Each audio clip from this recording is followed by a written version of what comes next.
Okay, well, welcome to the fifth lecture. Today is it's really special because we start talking about a model, using all the tools we've learned up until now to think about a problem that is extremely current and relevant for macroeconomists and policymakers, which is the way households spread their spending over time. And I'll give you one of the leading hypotheses, and then I'll use the framework to think about it, which is very, I think, one of the highlights of this chapter 3 of the textbook. So today we'll present that model, and we'll present it under the hypothesis of rational expectations, and I'll try to explain why that's an important hypothesis, even despite much criticism since its introduction in the 1970s. It's still the leading hypothesis to knock down, and when you write a model down, it's really sort of a disciplining device to have, to assume that agents are at least as clever as you are when you write the model down. That's the notion. And if you want to justify deviations from rationality, you should have a good reason. Otherwise, it probably won't get published.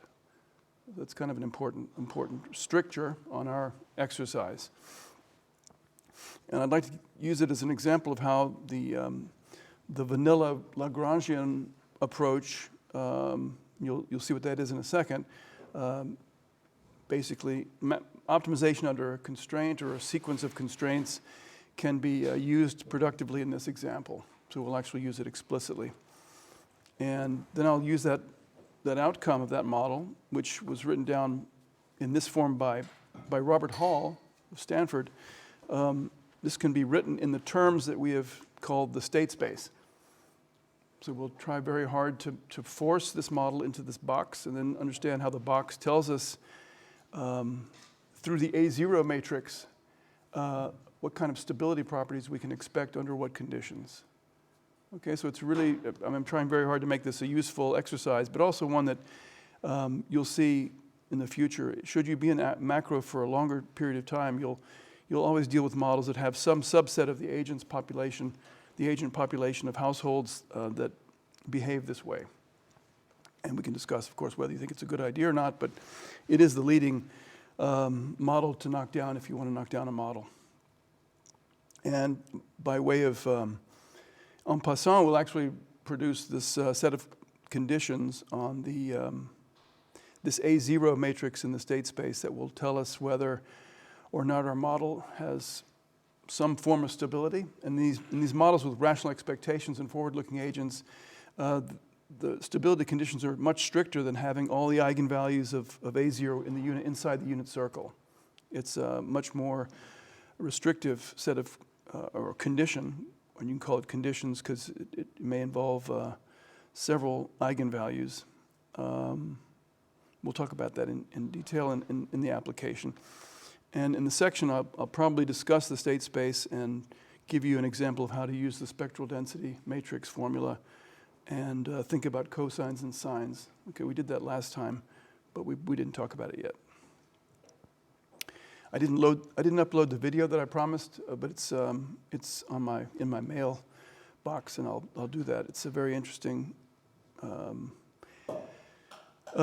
explanation of how the frequency domain is useful in the natural sciences, and it's used every day when you watch a video. Basically, the two-dimensional projection on the screen is basically reduced into a spectral form, and then certain wave lengths are just deleted, and you still get a visual that makes sense to you, but it's much cheaper to transport through the wires. So that's kind of a very interesting fact. But in economics, it basically means we can use these tools to think about the business cycle and whether our model really is any good. Because if you look at the papers that were on Moodle for last week, it basically involves being a bit tougher with models. You can write down lots of models that yield results, that impulse responses that look like the data or like what we think the data should do, but it's a tougher task to make the model generate data that resemble the spectrum in real life. So at what frequency do we have the business cycle? Are there any questions about that? I mean, I'll review it again, but Last time we looked at the state space, we wrote down the time domain representation. We thought about it, if you use recursive substitution, you can write down the current values of the variables of interest as a function of all the shocks in the past, starting from some initial condition. And then we said, that's okay, that's very interesting. And Wald told us that in the 1940s, and it's an interesting statistical fact. It turns out that stationary processes can be represented uniquely like that. So there's only one representation of a stationary process that looks like this. And we had some examples where you can take univariate or multivariate systems and write them in this form. And then we made this argument that indeed another representation of the same process can be found in the frequency domain. So it's a weighted average, and the weighting is basically the spectral density matrix. What frequencies do we give a lot of weight in generating variance in the data? And I tried to give you some examples.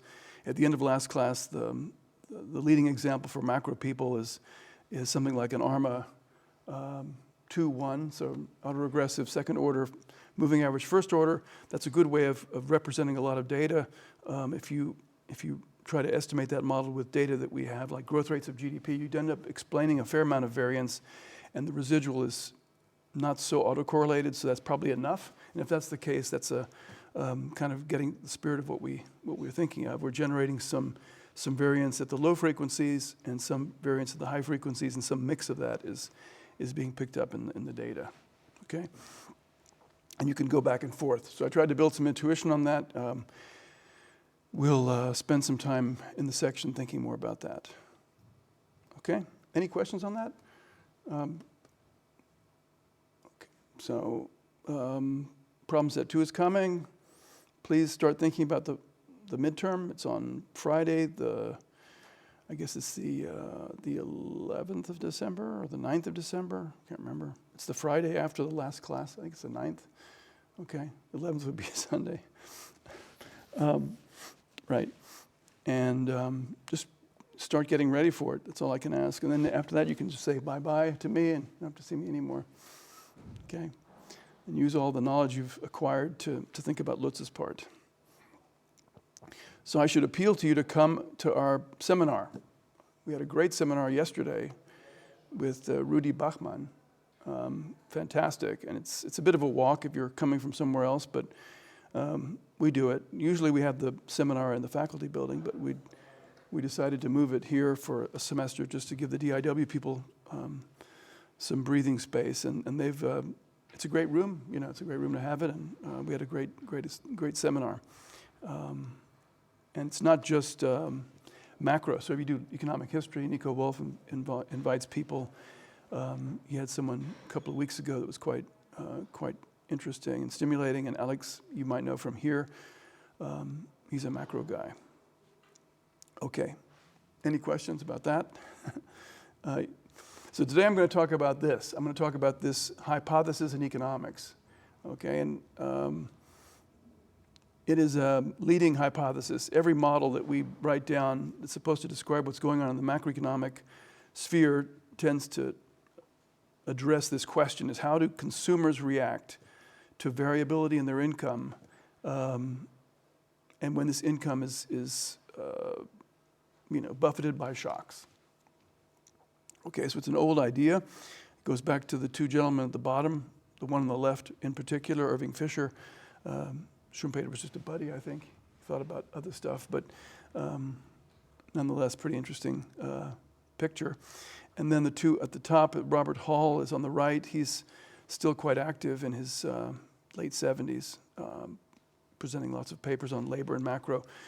His idea when he was young was basically to take an idea of Irving Fisher and apply some of the stricter requirements that the field was putting on a macroeconomic analysis at the time, and asking whether we can accept or reject the implications in the data. The 1970s were a very exciting time. I mean, people like Thomas Sargent and Christopher Sims were applying these ideas to macroeconometrics as well as economic theory. And the idea was simply, the 60s were kind of a disaster when it came to managing the economy, this optimism that we could just steer things without any regard to people's behavior was kind of a mistake. And one of the big mistakes was just assuming that people are stupid, basically, don't understand economics, and they behave like robots.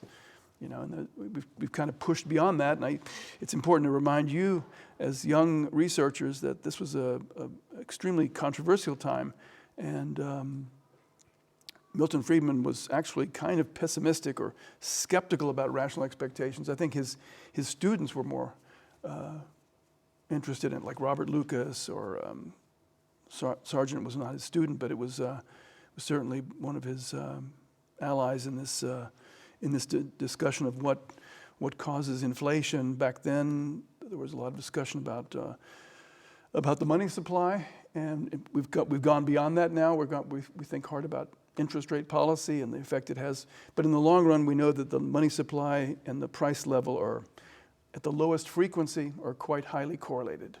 Okay, so that there are actually very good papers from people in this building that have looked at that. The low frequency correlation of money growth and prices. And the best example of that is Turkey. If you look over the past 60 years, the Turkish money supply has grown by maybe 35% per annum, and that's quite accumulation over time. And prices have grown by about 27% per annum, and the difference is almost exactly represented by real economic growth in Turkey. So, in the long run, it does seem to work. The question is, what causes what? Does the prices cause the money supply, or the money supply causes the prices? And that's kind of what these fellows, and also Christopher Sims, were involved in. This notion of causality, and writing down models that make sense. But today we're not going to talk about inflation. We're going to talk about this. We're going to talk about the data. This is an older time series. I tried to download the newest one, but I'll save the pandemic version for later. This is consumption expenditures in the United States. Okay, so it's obviously rising. This is in real terms, so it's in terms of constant prices of 2012. It's growing exponentially. You can see there are a few fluctuations in there. If you compare that to Germany, you also have kind of a smooth series with a few bumps and jumps here, but nothing that would really upset us. What's important is to make the comparison of that with the source of spending, which is your income, personal income. And that's what what this hypothesis was designed to deal with. So the comparison would be to take these data and compare it with the series for personal disposable income. Okay, so I won't do that yet, but it's an important comparison. So if maybe this is what people are actually doing, and the resources that individual families have at their disposal may not look like that. People don't necessarily spend hand to mouth. They probably save and dissave.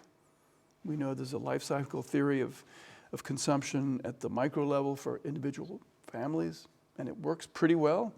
People tend to save a lot when they're younger and middle-aged, and they dissave when they're older. Some people actually borrow when they're young, buy a house, that's quite an expenditure, and then save over the middle period of their life to pay interest and principal on those loans. Okay, so there's a lot of evidence of that, and that's what Fisher pushed a long time ago. That this is in the 1920s. He wrote a book. It was actually translated into German. Basically, a big hit in the 1920s, 100 years ago. That basically people should consider the household as basically spending over time and facing an intertemporal price that is driven by the interest rate primarily. So when interest rates are really high, the price of future consumption is low. Okay, so it makes sense maybe to consider the substitution and income effects that Marshall would talk about. When interest rates are high, then future consumption is cheap. Maybe I should save more today, but if I save more today, I'm going to have more tomorrow. That makes me richer overall in my life, so there might be an income effect. There are two effects, and they work in opposite directions. So it was kind of the big insight back then, and it still is today. Okay, so in a country like Germany, where people save a lot, it's well documented that the average German household has, enormous amount of money in the bank, rationally or irrationally. In Italy, they have houses. In Germany, people tend to own bank accounts. Interest rates are low now, and in real terms, they're even lower than they were before. So this means that changes in interest rates may have different effects for those people who are highly vested in savings versus someone who's borrowed. Okay, so if you're borrowing, and you have to refinance your loan when interest rates go up, then an interest rate increase might not be such good news for you, but it's certainly good news for a person who's got 100,000 auf der hohen Kante. So that's what Irving Fisher tried to formalize in a very simple graphical and then mathematical model. So if you're interested, that book is, which I actually have a copy of, is really quite interesting. I mean, he basically put this out in very clean and also mathematical terms. For the 1920s, it was pretty high tech. Okay. Milton Friedman picked up on that in the 1950s because in the meantime, Keynes had published the general theory, and people were kind of assuming that income drove consumption expenditures in a very mechanical way. That was Keynes's big contribution, the consumption function. Okay. And Fisher said, Fisher, who was still barely alive at the time, but nevertheless was commenting on this was kind of inconsistent with his theory, obviously. But Keynes showed there's a lot of evidence that indeed consumption seems to be driven by people's income. So if you just do a naive regression like you would do as an undergraduate, you would find a very strong correlation. And for many decades, economists actually use that as a component of an econometric model. Okay, income goes up, consumption goes up. Income goes down, consumption goes down. Okay. Hall criticized this, and I'll go into detail in a second, which was this doesn't have the flavor of a Fisher forward-looking agent. And Friedman's critique of Keynes was that expectations of the future matter. And we'll show why in a second, because you actually want to smooth your consumption. Because the marginal utility of your consumption at any point in time is decreasing in consumption, it makes sense to actually move consumption to those periods when consumption is low and the marginal utility of consumption is high. All right, so smoothing. This is obvious to a lot of you, okay? But let me just go into detail here. The Keynesian consumption function, this goes back to the general theory. Okay, Keynes said, look, the data kind of tell us this is true. And he was looking at aggregate data, short period of time, and the GDP accounts hadn't quite been brought into existence yet, so this was kind of on the fly, but there was indeed some evidence that if you just write down the expenditure of households for various goods and services, you'd get something like a result like this. So Keynes basically asserted. So if you think of consumption as being a constant plus another constant times income, right? Then you just put it into the GDP account in a closed economy, and then you solve for y. Y is a function of a bunch of exogenous things. As I've written it down, you've got an exogenous component of consumption, an exogenous component of investment, an exogenous component of government spending, all multiplied up by 1 over 1 minus b. And b is the marginal propensity to consume. Okay, so the multiplier, according to Keynes, that was his big contribution. You should know this. This is like something for your life. Every microeconomist should know what a multiplier is. Every econometrician should know that. This drove macroeconomic policy into the 1960s. And it still kind of drives what we do today. People still calculate a multiplier, but it's much more complicated than this. So it's not consistent with Fisher. There's a conflict, right? Because if you have convex preferences over consumption today and tomorrow, you should try to smooth. You're better off by taking a linear combination of your consumption today and tomorrow. Right? That's just the definition of convex preferences. Okay, and Friedman, in his book, said this is really, can be formalized very simply as thinking about your entire income stream that we calculated a few weeks ago in terms of the payoff of an asset. Think of that as being your permanent income. Then basically that's all you've got. So if you want to spread that, you should spread it in a way that considers your expectation of the future. Okay, so there's an issue. So this is kind of why Friedman got the Nobel Prize. One of the things he got the Nobel Prize for was showing that Keynes's estimated model with a constant is a misspecification. Okay, so those of you who've done econometrics, I know you've done a lot this semester.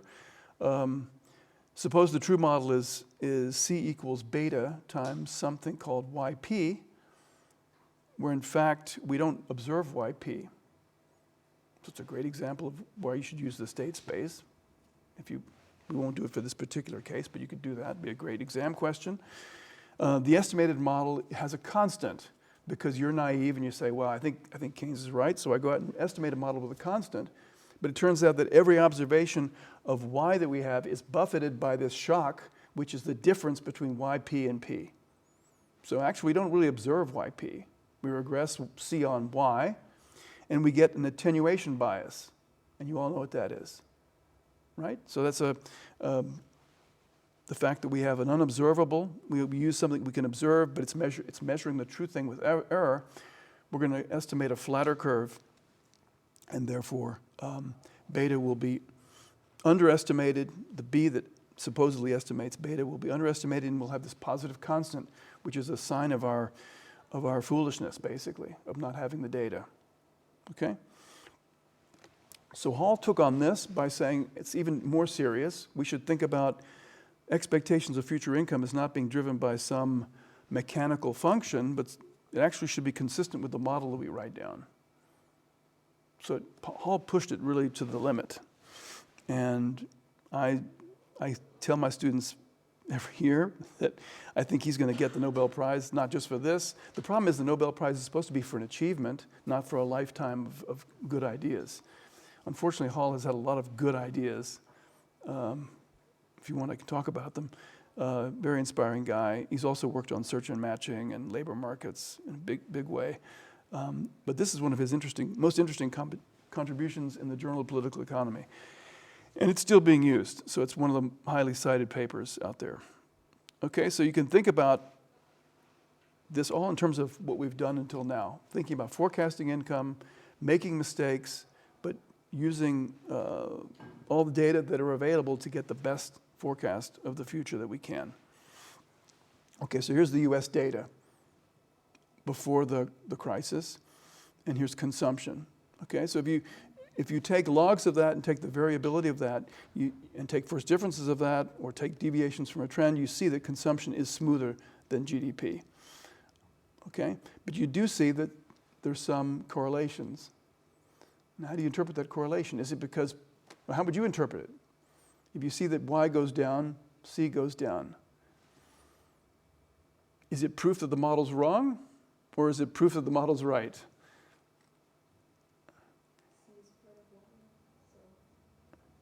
You need to know more about the process of income, right? Because a shock could be bad news for a long time, like persistent, or it could be white noise. It could just be random, like, we have a bad weather today, right? That's kind of the idea behind this model.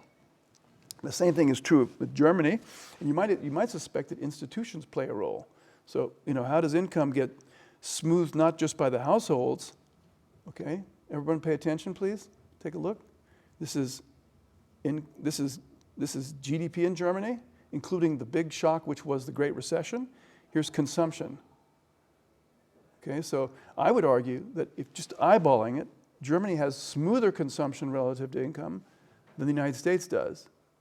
And you can show it statistically, right? Are you guys following? Okay. All right, so let's try to use the model, a model, to make that point formal, and then try to use the model to express the implications of optimal behavior by agents. Yeah.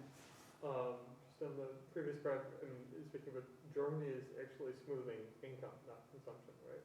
Smoothing consumption.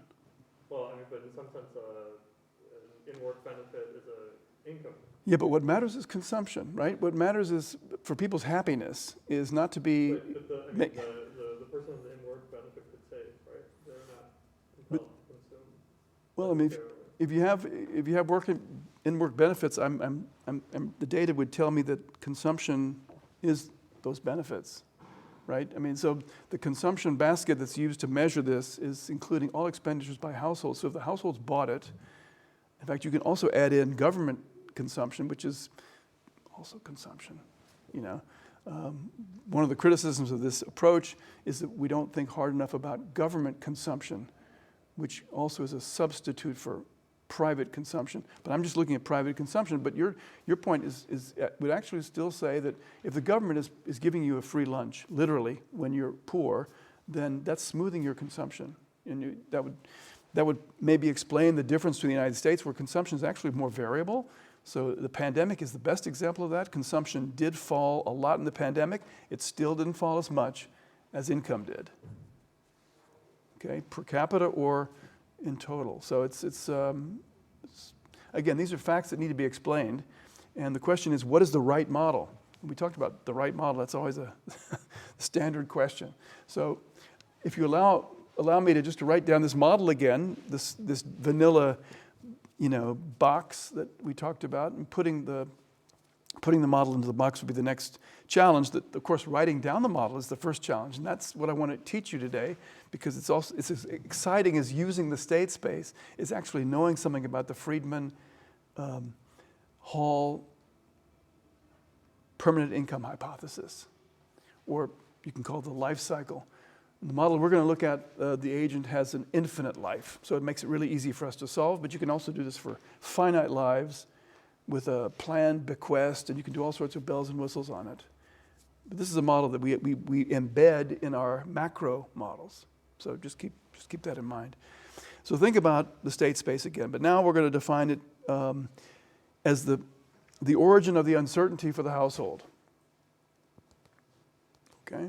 Are you following me? I know it's really early in the morning. A lot of you are staring into space. I know believe me, I'm not so happy to be here either, but it's life. It's my life. Welcome to my life. We can still talk about this, right? So what is this about? The income process. It's being driven by X. X is the state of the world, the random vector, and it gets translated into this thing we can actually observe, which is your paycheck. Okay, we're going to take a representative agent. So it's a linear combination of the elements of X give us this one-by-one scalar number, which is your income.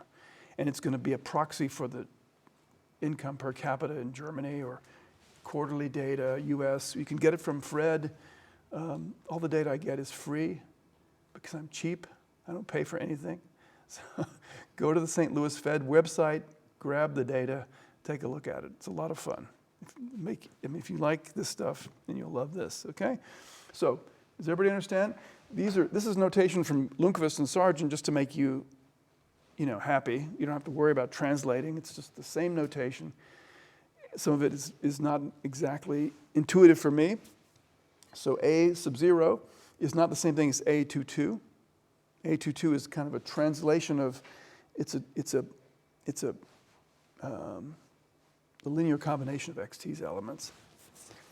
So YT is what we can observe. And we know there's this set of states that are driving, the state vector that's driving the thing, and we can't necessarily observe it. But we can probably make a hypothesis about it. So it might depend on your employment status, it might depend on individual stuff, it might depend on the macroeconomic state. Okay? So whatever it is. So here's where the economics comes in. Okay, Friedman and Hall, especially Hall, but Friedman also thought that this is the way to think about consumers' behavior. Now, I know many of you may be into behavioral economics, and it's really good that you see what the neoclassical view of this is. If you like behavioral economics, you need to know what you're criticizing, right? You can't just go out and criticize neoclassical economics. That doesn't work. You have to understand it first, and then you criticize it. You stand on the shoulders of those people you're trying to trample, right? Otherwise, it's not credible. So understand this, and that's why we have to teach this. So think about a sequence of consumption as being your planned, your control, and your indebtedness is going to be controlled as well. So you can actually steer your consumption above and beyond the income you have by either accumulating assets or going into debt. So going into debt would be the change in this thing called B from BT to BT plus 1. Okay, so I'm going to use their notation. Some people would prefer to shift it back one, but I'm going to use this. So the control for the agent is CT and BT plus 1 by implication because there's a budget constraint. And the budget constraint is this line, which says that BT plus 1 is the gross interest rate, 1 plus the net interest rate, times whatever I don't eat, okay, and plus what I had in the previous period, okay? Very simple. It's a first order difference equation in debt. And if it's negative, you have money in the bank. Okay? Now what's special about this assumption? What have I assumed already? Again, be critical.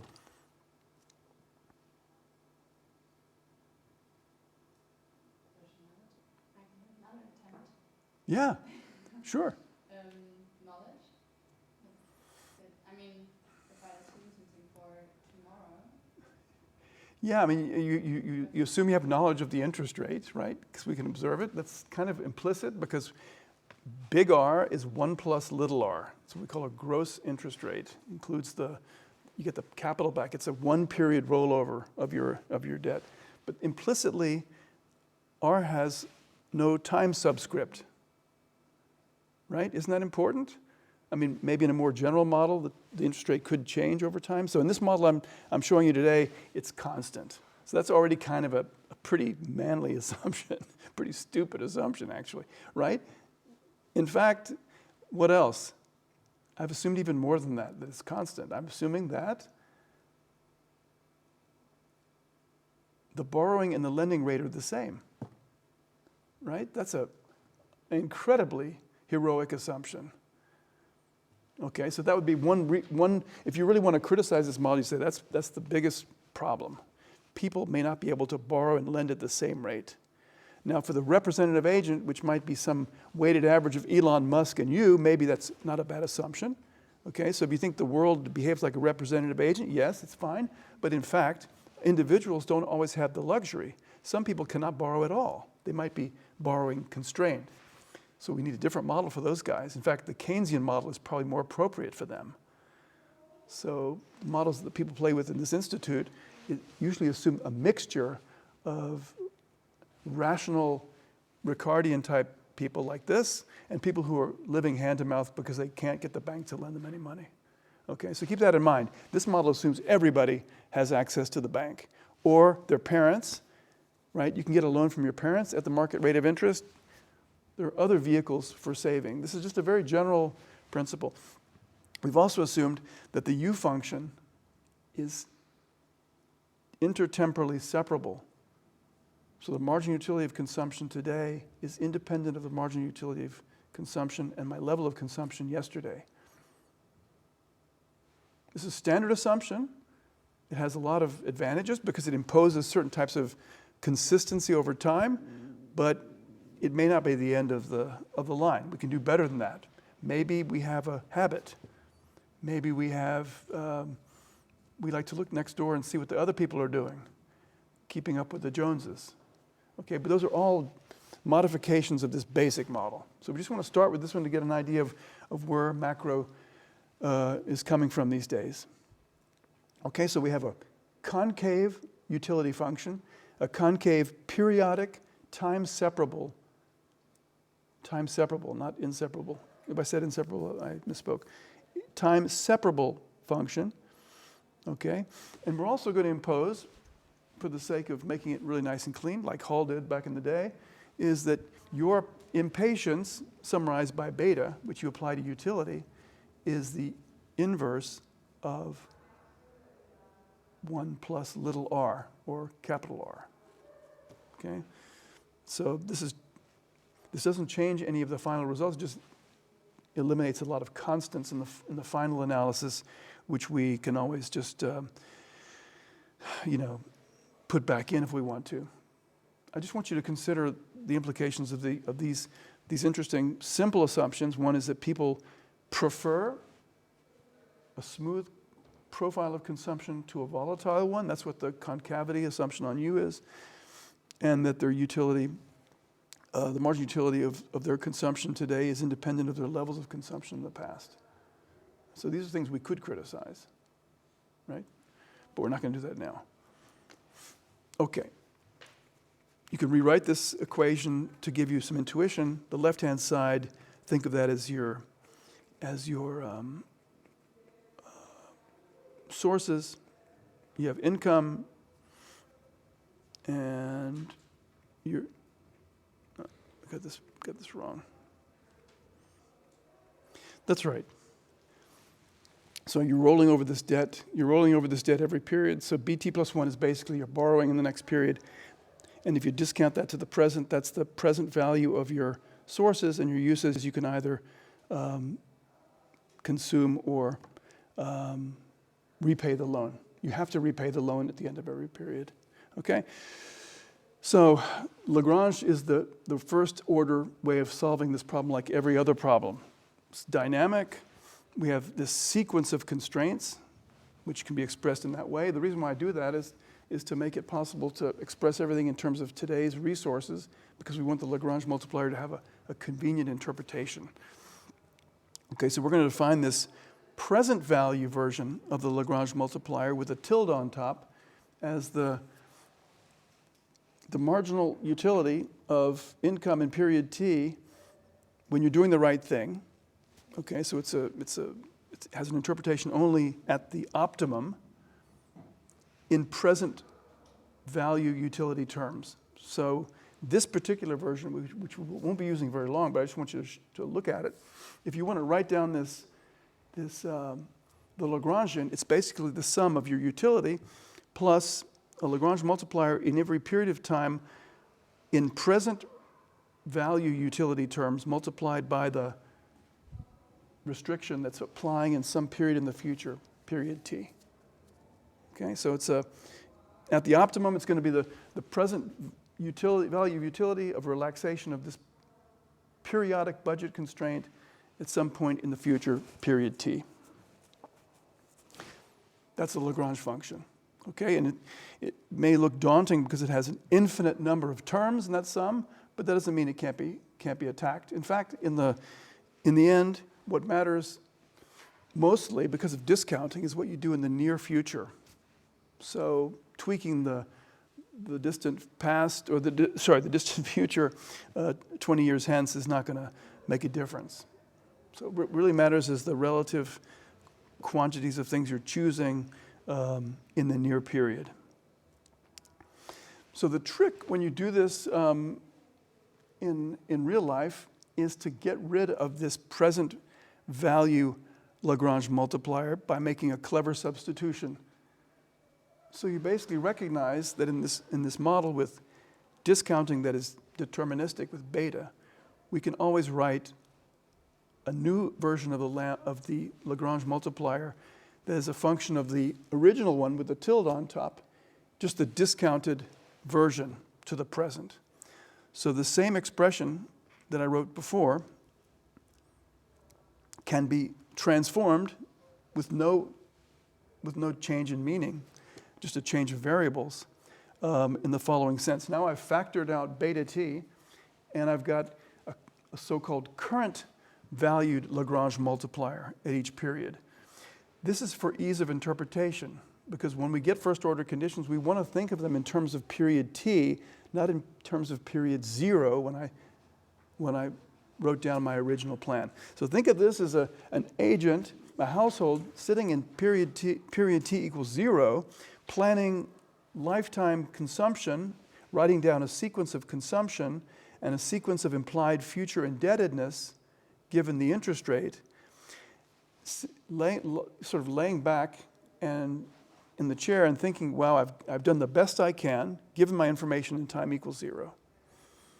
And my optimal plan is a set of behavioral rules that apply in every subsequent period. Okay, so if I stay in my chair and watch time roll by, time rolls by, new information is acquired, maybe I want to change my plan. Maybe in period t plus 15, I want to change it. In fact, I want to change it in t equals 1. That's t plus 1. T equals 0, t equals 1, because I've acquired new information in period 1. So as I roll through time, I will always re-optimize. This problem expresses the situation in period 0. Okay? And as we move through time, you can repeat the operation. And that's why this book that I'm recommending to you to buy is called Recursive Macroeconomic Theory, because all of macroeconomics has this flavor. Okay? It's like the Groundhog Day. You know, you wake up in the morning, it's the same, the alarm goes off, the same thing happens. You have a policy rule that deals with this information that you may be acquiring in that period, but it's the same rule. Hall and Friedman are stressing a consumption policy rule as opposed to a simple, inane type of function. So here's the problem. I've rewritten it in the way that you would write macro problems in general in your life. Okay, so if you have a problem, you want to have it in current valued Lagrange multiplier terms, because when you look at the first order conditions with respect to your control variables, you'll have lambda t in every period t, which gives you that wonderful interpretation. What is the interpretation of lambda t at the optimum? Again, if you took micro and micro was good, you should know this. What is the interpretation of the Lagrange multiplier in neoclassical economics at the optimum? Yeah. Bingo, right. And it's the margin utility of relaxing the budget constraint. So if you have a euro budget constraint, the margin utility of giving you an extra euro in terms of doing all the best you can already. And you can think of the indirect utility function as an expression of that idea, right? We have that also. Your utility is implicitly a function of the price vector and income.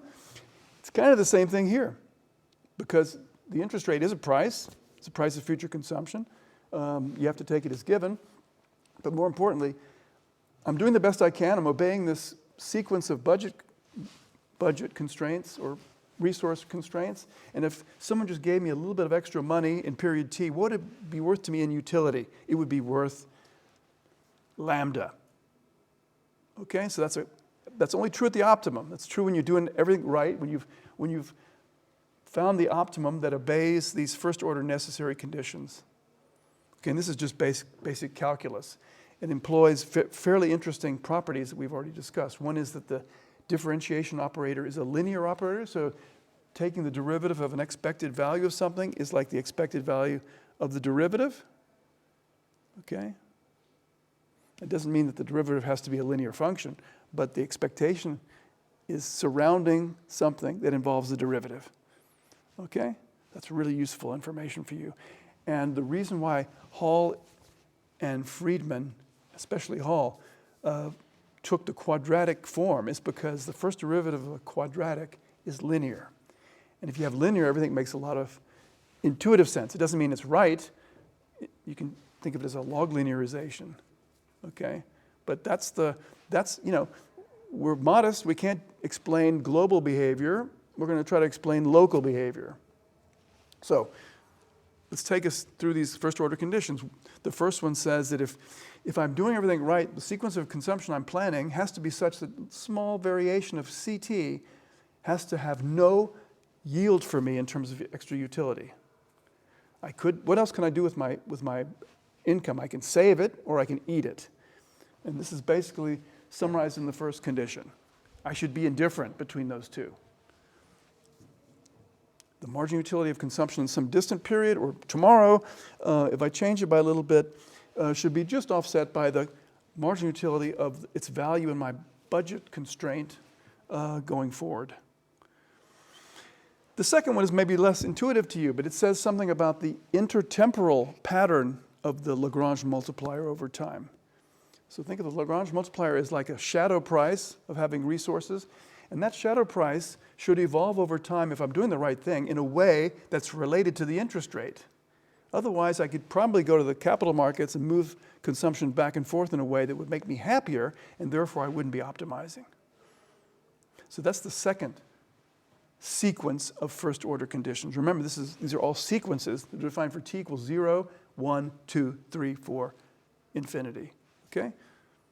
So intratemporal optimality, intertemporal optimality, and of course, the Lagrange approach implies that I'm actually doing the fair thing. I'm not trying to steal. I'm not ripping off anybody. So I have to obey the budget constraint every period in expectation. Does everybody get this? This is like the bread and butter of what we do. And, you know, right now it's kind of general. U is any old function that obeys those properties. May not get us very far unless I'm willing to make some assumptions about people's explicit form of the utility function. And for the purposes of getting everything in a form that you can play with, we're going to do what Hall did, which is to assume a linear quadratic periodic utility function. Right? So that's the next step. But before I do that, we can still massage these first order conditions a little bit. I told you every period we are free to reoptimize. So everything I talk about between t and t plus 1 is true for t equals 20, t plus 20, and t plus 21. When I get to period t plus 20, I can reshuffle things because I've learned something. Potentially, the environment is random, so I'm always learning new stuff, so I'm probably going to do something different. You know, we had a pandemic, so people are going to reoptimize, right? People have reoptimized. There's no question about it, no matter what you think about people's rationality. So if you allow me to impose the linearity of expectations, that's a gift. The fact that the interest rate that we're using is, by construction, the inverse of the discount factor, the gross interest rate, then you can rewrite the conditions like this. Okay, so the first one is what I said before, except now from the perspective of period t. So if I'm doing the right thing, I should be doing the right thing with respect to the information I have today, t. The second period is this intertemporal optimization condition, and you can see that there's no interest rate anymore. The interest rate and my impatience have canceled out. So the marginal utility of if in this Friedman-Hall world, the marginal utility of consumption is kind of, in the change, is unpredictable. My best forecast of my marginal utility tomorrow is my marginal utility today. What do we call that in economics? What do you call that in statistics? Or in time series analysis? Do you remember?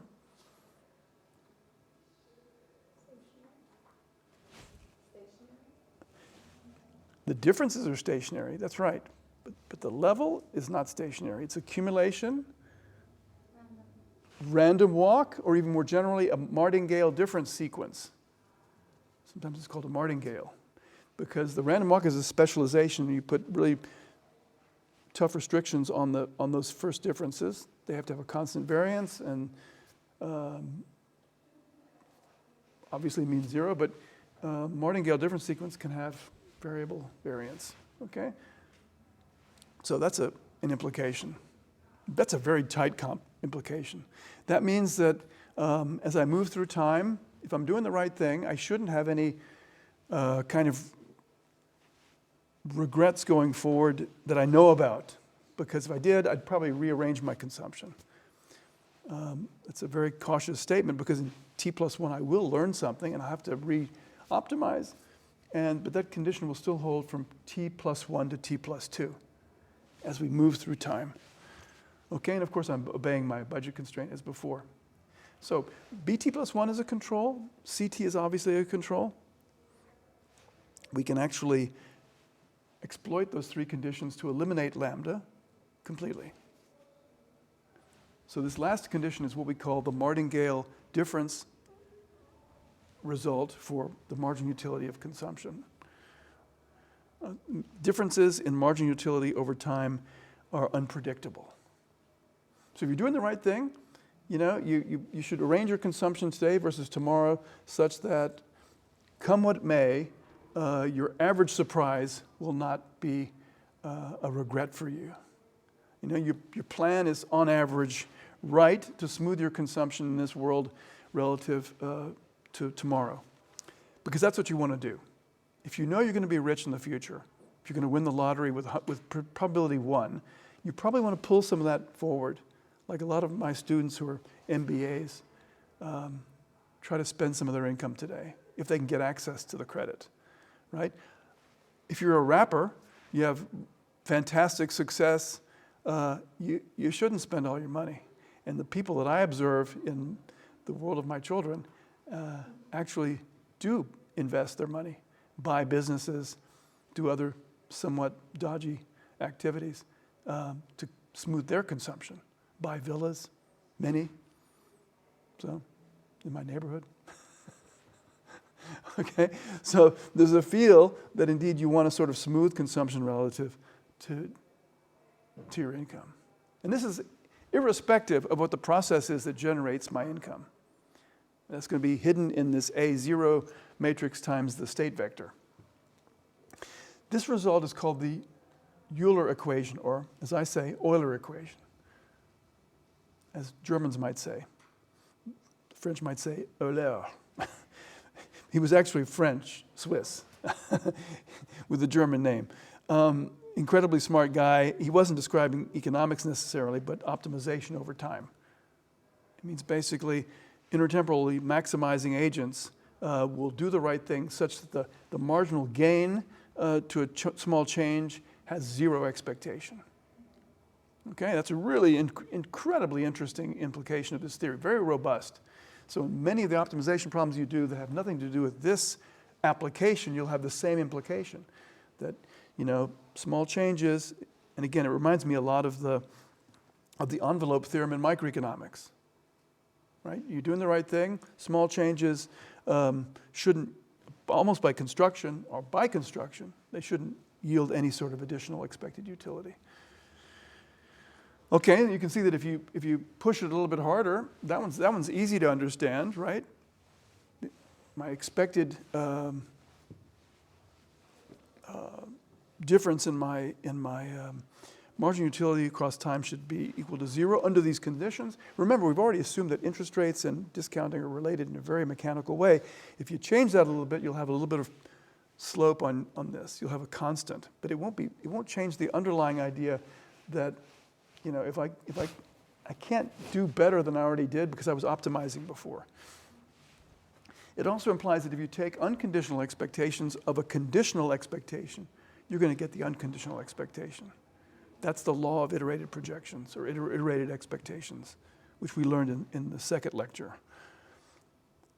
So Hall basically he pushed this even harder. So Hall wrote down this first order condition back in the 1970s under rational expectations.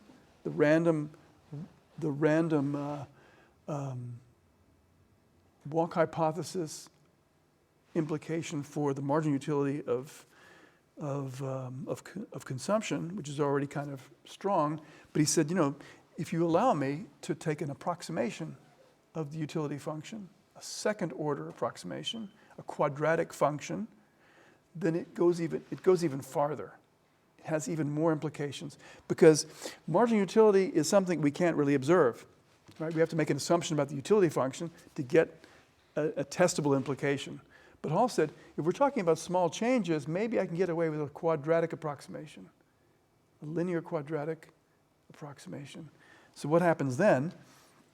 Let's take this quadratic approximation, this quadratic utility function, which basically says that we have some sort of bliss level, call it gamma, call it C bar if you want, and around that is sort of a linear quadratic. And why 0.5? It's just it's because it's quadratic. So you take a derivative of quadratic, you're going to get a linear function of gamma and C. And you see that it has all the right properties we have locally, increasing marginal utility, increasing utility, decreasing marginal utility, as long as I'm below the bliss point. Okay, so if my consumption is below gamma. So the assumption that we make is generally gamma is way up there in the future, some far away place where, as an approximation, we get this sort of parabolic type of approximation. Okay? So that's cheap, right? Because the second derivative is constant. This type of utility function has very special properties that we may not like and we won't use in macro in general, but it's just a way of making the point. So once you accept this, then you can use some sort of isoelastic form, which we use in macro a lot, or some keeping up with the all sorts of other things. Yes, you got a question? No, why do we lose the subscript T in the first? Yeah, we lost it because it doesn't matter here. It's for every period. It's for every t. That's a good question. I mean, it's just a way of writing the function. You could put t's in there if you want. It's for any values. But maybe in the correction I'll make it more clear. Okay. So if you substitute that in under the assumptions we've made, including the relationship between beta and R, look what happens. It's not just the marginal utility of consumption that is a random walk or a martingale difference. It's actually the level of consumption.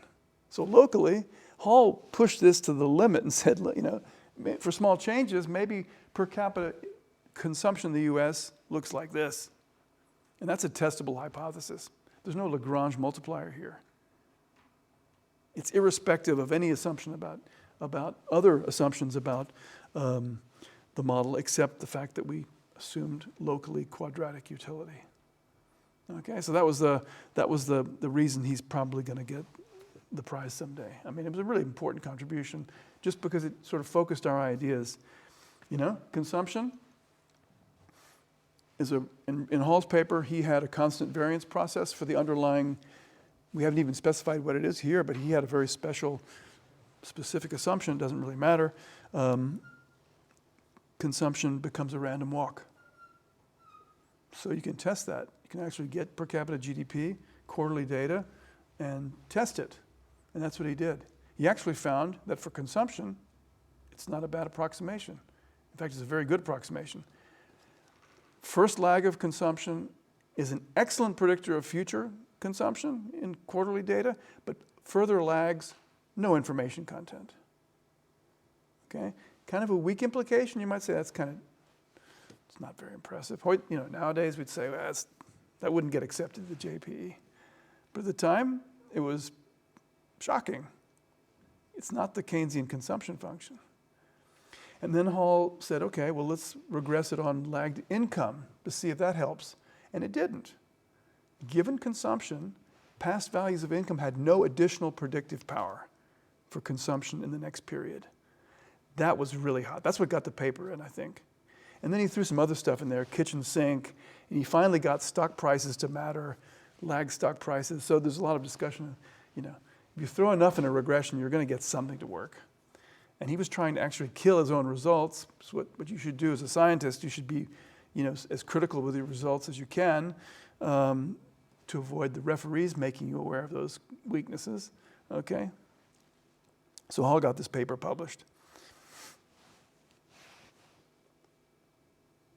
In the meantime, there's been 50 years of work on this, so there's a lot of water under the bridge.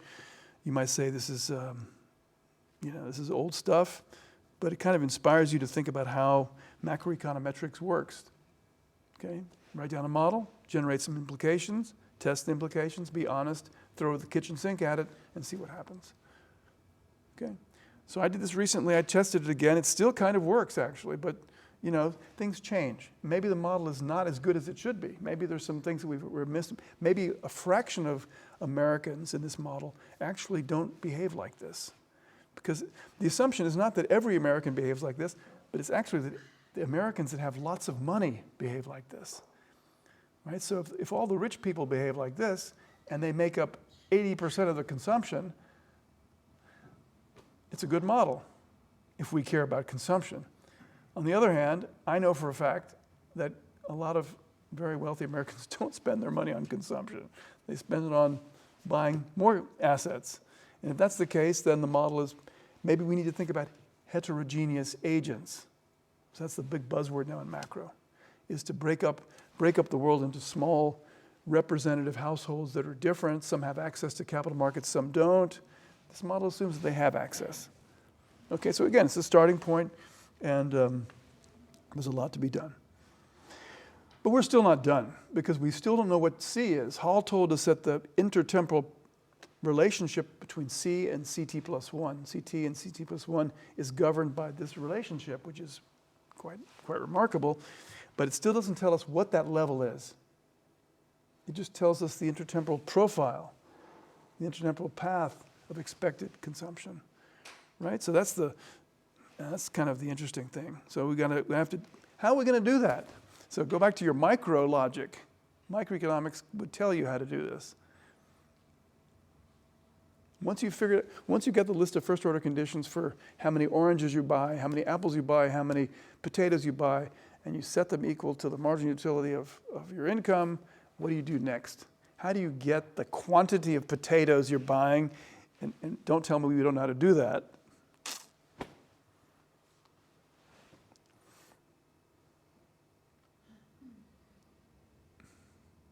This is like micro zero. Yeah? Anybody? Come on. If you're going to criticize neoclassical economics, you got to understand it like the back of your hand. How do you get the quantity of potatoes? Use some of the earnings, lifetime earnings. No, don't jump to this problem yet. Think of the potatoes. I give you, you're maximizing your static utility over potatoes, oranges, or apples, cars, and I give you 50,000 euros. How do you tell me how many potatoes you actually consume? I probably need a utility function, right? That's the first thing. We already did that. We got a utility function. What else do I do? We have prices and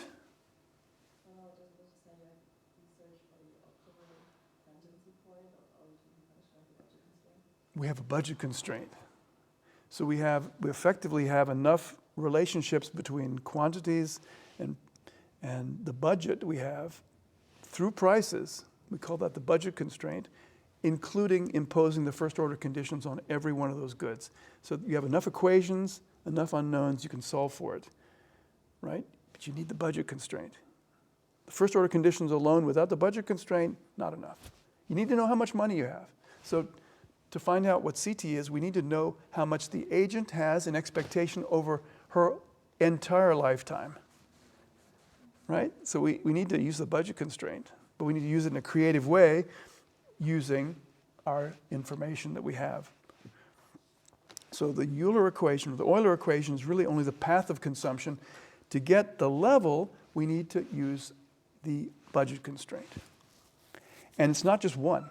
It's actually a sequence, because if I consume CT, that implies BT plus 1, and then I go into the next period, I have BT plus 1, and I choose CT plus 1, that implies BT plus 2. So they're all kind of hooked together. They're recursively related. Okay, so that means, we can write today's indebtedness, because B is your debt, as a function of what I have earned today, less what I consume, plus the discounted value today of my indebtedness tomorrow. It's just a rewrite of the original. And the reason why I do that is because if I write that like that, what have I done? I've got stuff depending on t, and then I've got t plus 1. This leaded one period is t plus 1. So I can take that, and I can insert it in here. And I've eliminated bt plus 1. I've only pushed it up one period. Now it's t plus 2. Recursive macroeconomic theory. So it's just like an endless loop. And because 1 plus little r, or big R, is greater than 1, the discounted value of this operation will make bt plus cap t go to 0. I have to obey this budget constraint, but I have to obey it in a sense that, well, the bank will roll me over, but I'm going to pay it back someday. I can't rip off the bank. So going back to your thing, it might be rational to be criminal, but if you get caught, you go to jail. Okay? So I'm going to assume that people can't do that. I'm going to make sure that this leading term here goes to 0. I'm going to impose a no Ponzi condition on this problem. I'm going to force agents not to rip off the bank. And that's pretty reasonable. I think in the United States, if you try to borrow money on your credit card too much, they come after you. And they will just cut off your card. So if you do that, arbitrary number of times, you can get it. You get this sort of tail of the dog here, and you've got the action here. This is like saying if I'm obeying my sequence of budget constraints, my current indebtedness must in some sense reflect my planning, my surpluses, my saving over my lifetime, appropriately discounted, because this is 1 over 1 plus capital little r, plus the discounted value of my debt into the future. Now, debt can also be positive. It can be negative, so that would imply like savings. So I'm going to impose a no Ponzi condition to make that object go to 0. And this is something you're free to do. You're just going to say the bank makes sure that this last term, as I let cap t go to infinity, goes to 0. The bank will get me at some point. I can roll over a few times, but in present value terms, I cannot take the bank to the cleaners. Okay, and that's probably a good approximation for the representative agent. Maybe not for Bernie Madoff or who's that guy from BTX? This guy who got into trouble last week. So we're going to impose that. And if you impose that, that's what's left. Your current debt is a function of your future repayment. You can only borrow at the max what you will be able to repay in the future.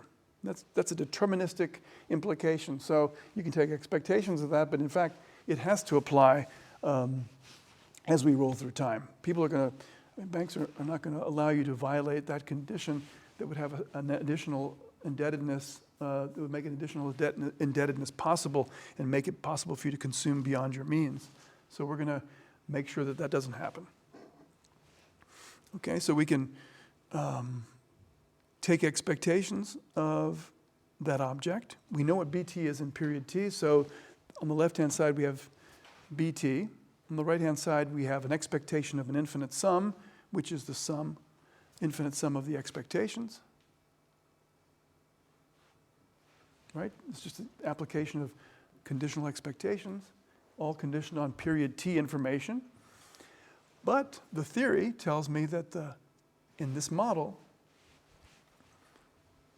the expectation conditional on period T information of T plus 1 and T plus I is going to be equal to CT.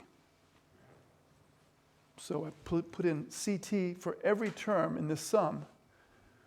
Means I can factor it out. And it's going to be the annuitized, C would be the annuitized value of, or you can think of C as being the annuitized value of getting CT today in expectation forever. Okay, so that's just breaking this piece out of the expectations operator.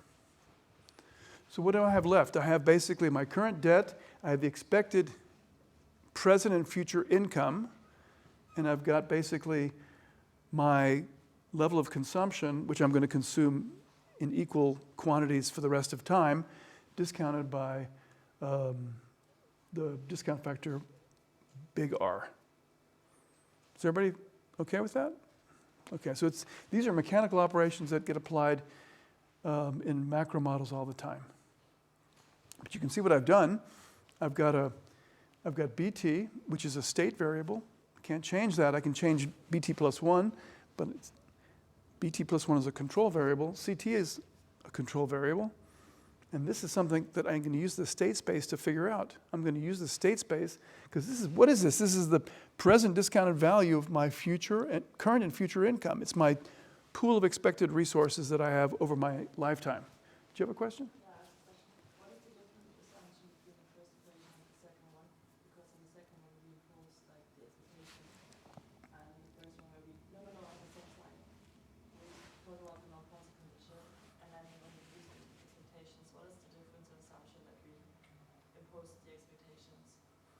Yeah, because this holds deterministically, as I let time go through, it doesn't matter what I expected, I still have to pay back what I borrowed in expected value terms. So, and this removes the Ponzi scheme possibility, because the Ponzi scheme said with certainty I would be trying to rip off the bank by just borrowing more than I can ever pay back. And I'm eliminating that possibility in all states of the world. There's no way I can do that.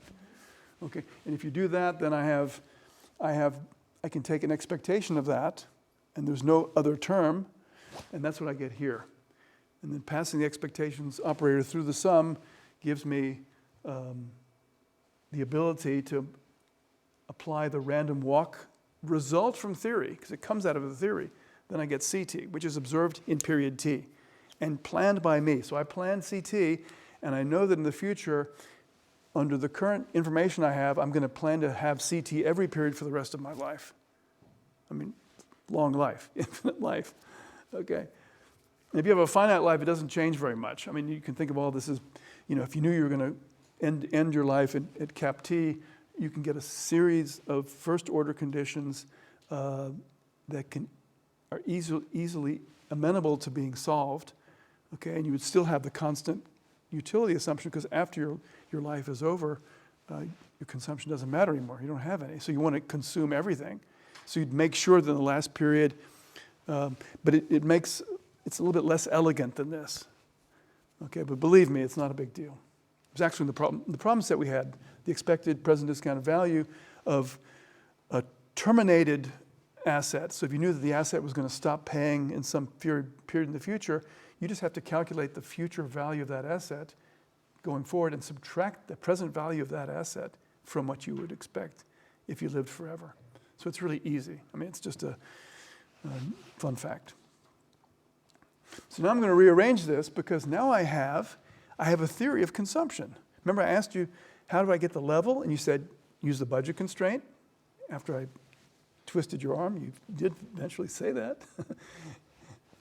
It took me a while in graduate school also to remember that. I mean, that's a classic general's exam question. Yeah? How do you, and they give you an example, right? Cobb-Douglas utility function, solve for the apples and the oranges. Yeah? Under pressure, it's hard to do. So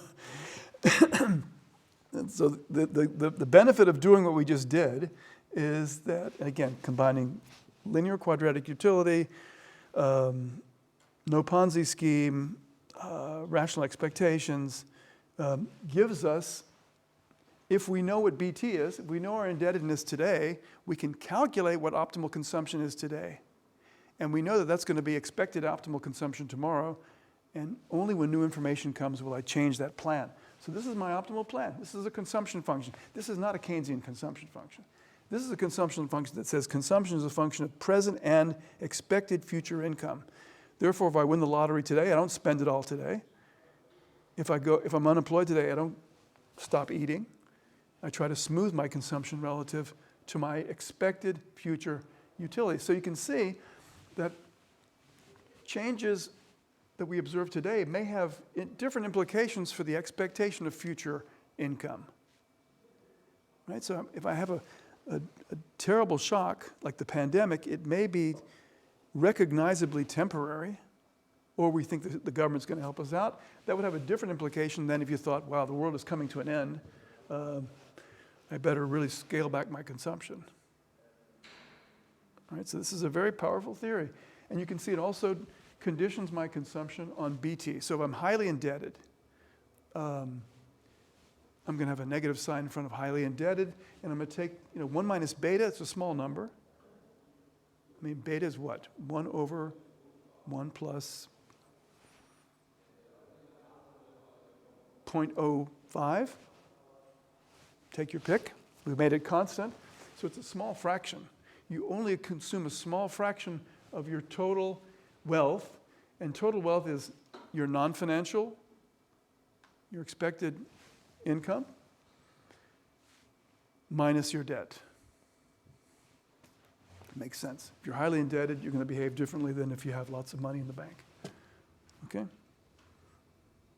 So consumption is doing what Friedman said. It's a function of your permanent income. Permanent income was defined by Friedman as an annuitized value of your total wealth. So if you took all the wealth you expected and sold it to an insurance company, that's what they would be paying you if it was actuarially fair, you know, and these people are living forever, so, but all those things are just trivial side comments, right? Permanent income. It's kind of what the Germans would call nachhaltiges Verhalten. In the truest sense of the word, what can I do without digging into my wealth to keep my level of consumption sustainable over time? Right? So this is a way of Friedman in the 50s kind of, it was a very ideological discussion, but scientifically it's true, right? So you have Friedman, you have Keynes. Friedman was for free markets. Keynes said markets fail a lot, so you have these people battling out. But in the end, it's an objective question. It's about permanent income. So if you think about my diagram, my figure that I plotted, this kind of explains why Keynes got it wrong when you just regress consumption on income. Because income is not permanent income. It's current income. Okay? And if you do the econometrics, the probability limit of that naive estimator is going to always be greater. It's always going to be less than the true marginal propensity to consume out of lifetime income. Okay. Questions? So this permanent income hypothesis has lots of other implications, which may or may not work. First, it says that consumption should be less volatile, right? Consumption should be smooth. And I think we can see that that's true, but it's not completely always true because it depends on the implications of variability in income for variability in future income. So if a shock in income is permanent, then your permanent income has gone down as well. So it's not so easy just computing some variances. You have to have an idea of how much of the variability you observe in your income today is permanent versus how much is temporary. So that's the real challenge. So that's where theory still is groping for indicators, sometimes independent of what consumers really believe, like the pandemic. You know, I don't know about you, but I was kind of nervous. You know, maybe our economic system is going to disappear, nothing to eat.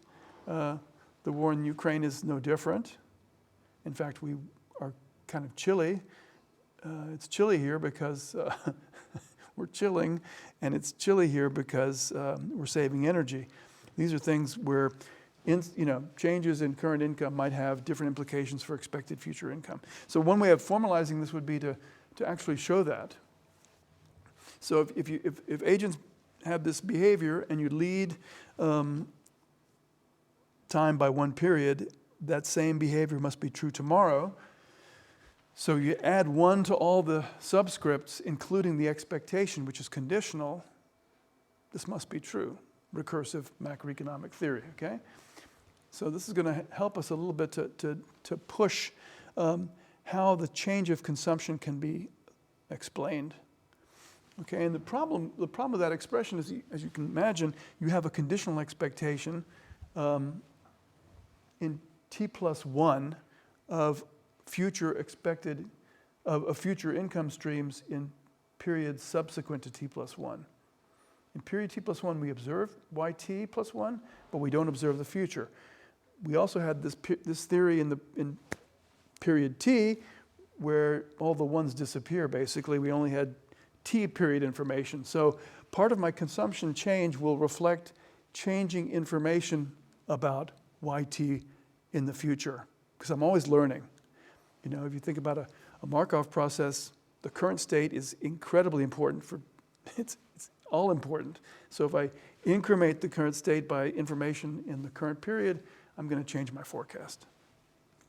If I lead this and then subtract this object, which is kind of the present discounted value of information conditioned on, using information conditioned on period t of future income from both sides, or if you add and subtract it within that term, you can basically, you have this term appearing twice, and then you can massage it a little bit. You have two terms involved. You have sort of an update term, the first and the third term are kind of updating of expectations, given information that I had before, and this is the new information that I acquire in the next period.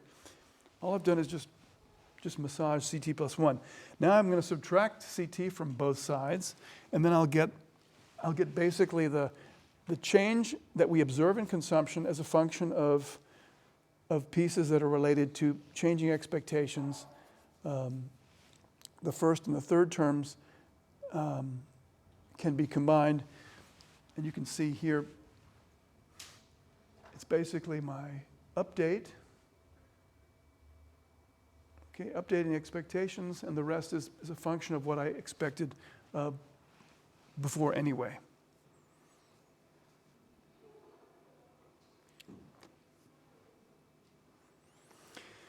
And if you just apply this, the identities we already have, you can show that this update shows up like this. So basically, it's all about acquiring new information. And if you substitute the budget constraint, that term vanishes. So basically, the change in consumption from T plus 1, from T to T plus 1 is basically a function of all the updates in my expectation. So forecast revisions are real important in this model. And the forecast revisions would be generated by the state space representation. We could actually do that. And that's what we're going to do now. So we're going to take an example. So suppose instead, and then we'll break for a while. We're probably not going to have much time for a section because we really have to get to this model. I always like to spend a little time talking about the historical background, but maybe that's not so interesting. Let me give you this example. Suppose that we have a scalar, and yt plus 1 is simply a polynomial in the lag operator attached to a random white noise term omega t. Okay, something like we could use the state space to play with. We're going to put all the assumptions that we had on it before. So yt is ergodic, it's stationary, and this means that all the unit roots, all the roots of the autoregressive representation are within the unit circle. It's a stationary process, has a unique representation, which is what we have. Okay, so basically you can write it like this. You can lead it one period, you can take expectations, and you can construct all the objects that I had in the previous slide. The forecast error is a function of the information that arrives in period J, and basically that information will be transmitted to all the relevant expectations in period J. You can compute a conditional forecast using that, and then you can take that and plug it into the formula.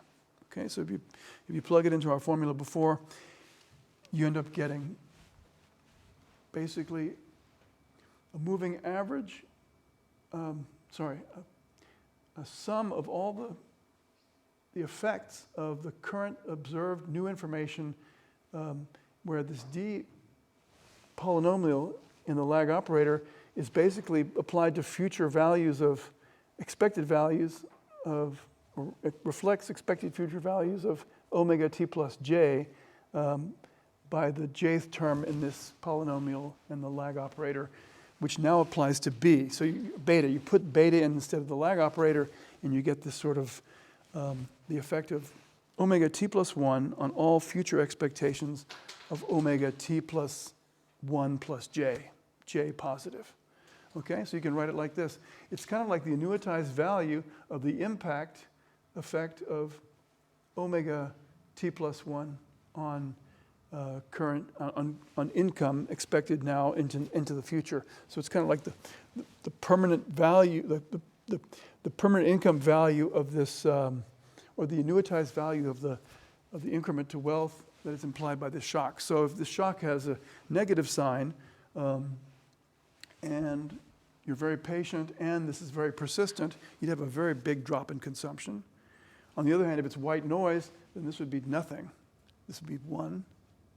There's no persistence in the shock, and therefore the shock has very little effect on consumption. Okay, so this is in the book as well. Again, this has an implication for volatility, but it depends on D. It depends on the structure of the income process.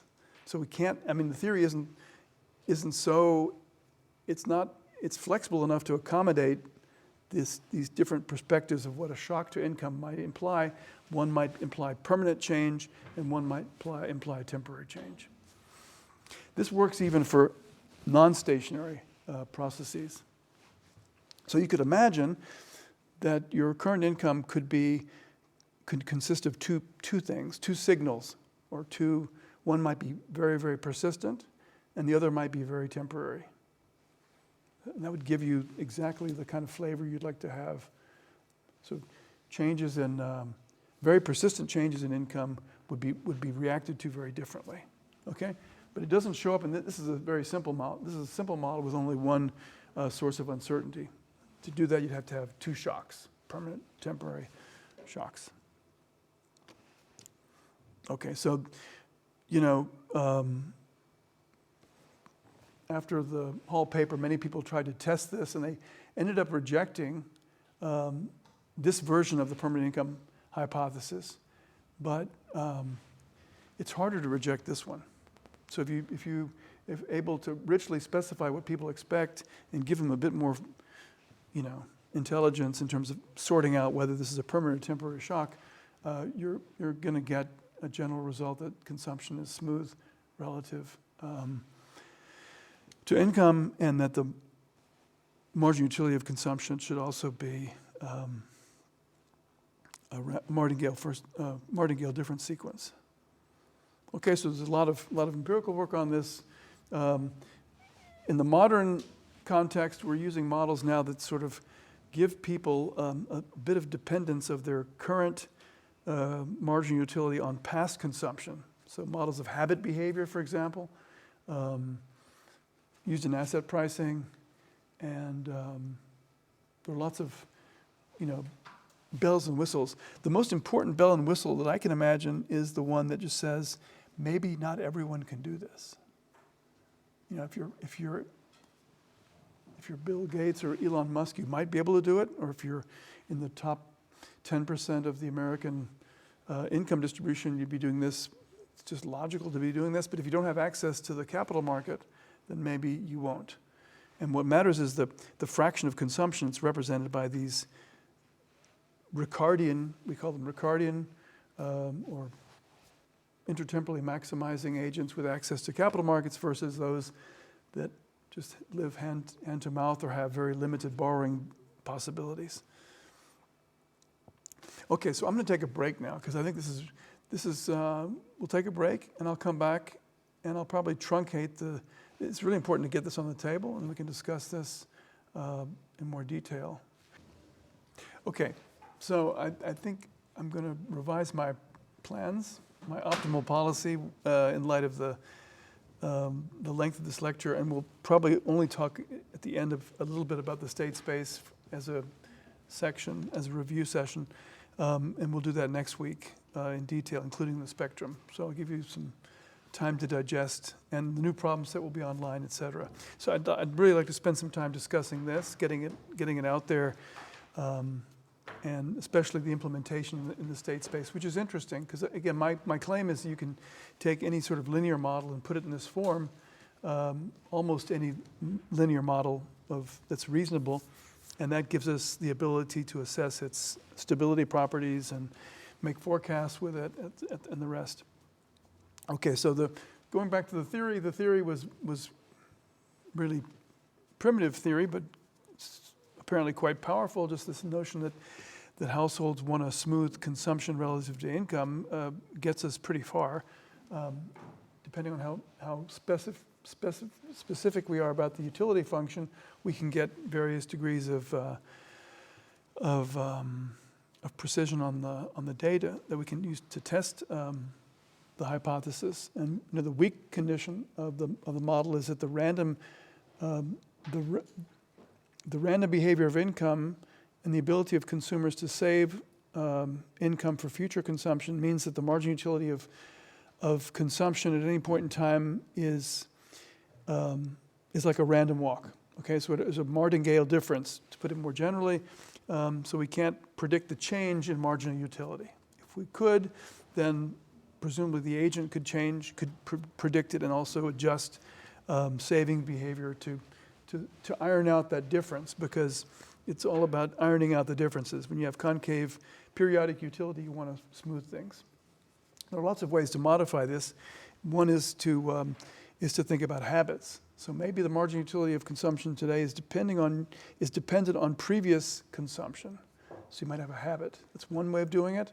You might have other arguments in the utility function that also condition the marginal utility of consumption. They don't have to upend the theory. Suppose you had utility over leisure and you could adjust your leisure. Then the adjustment in leisure would affect the marginal utility of consumption under most models, most general models. And if that's the case, then that could also affect your consumption behavior, could affect the empirical implications of the model for your consumption behavior. So there are a lot of ways to jazz up the theory. But the fundamental idea is if you're doing the right thing, the marginal utility of consumption should be relatively smooth. It should be pretty much constant under certain conditions, and that can be tested. Okay, so how would we implement this in the state space? So this may take some time. I'd like to make sure that everybody understands it, using the notation in Lundquist and Sargent because at least it's consistent, okay? And it appeals to other models in other places of the book. Some of these symbols are easier to understand if you've seen those chapters, so don't worry about it. If you don't get it, just think of the notation. It fits into the box.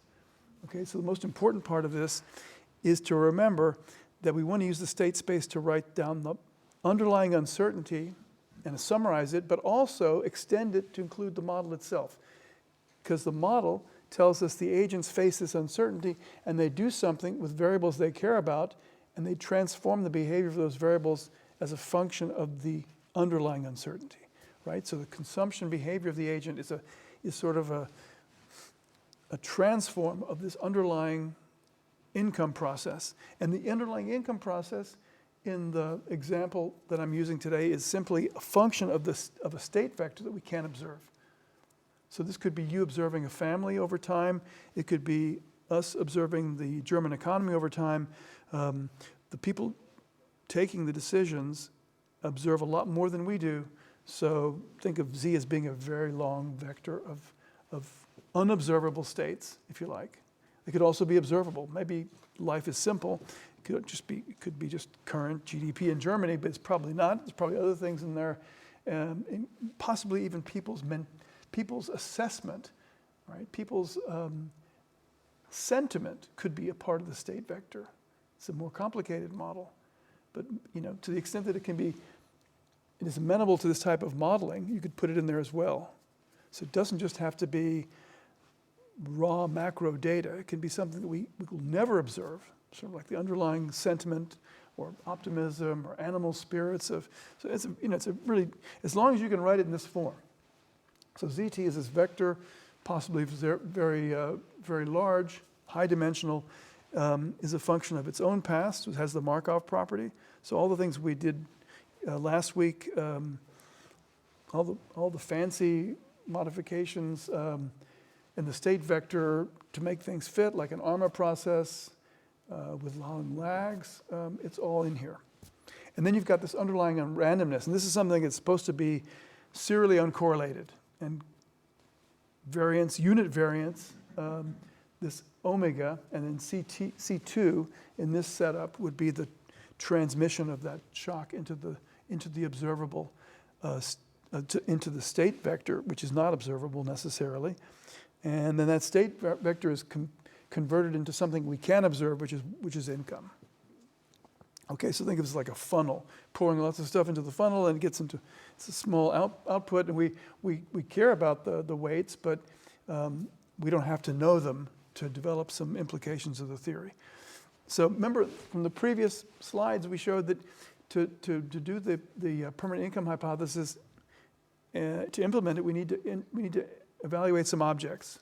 And these objects are simply present discounted values of income conditional on various information sets, right? So and again, this is because these objects appeared in the formula, so I'm writing them out here.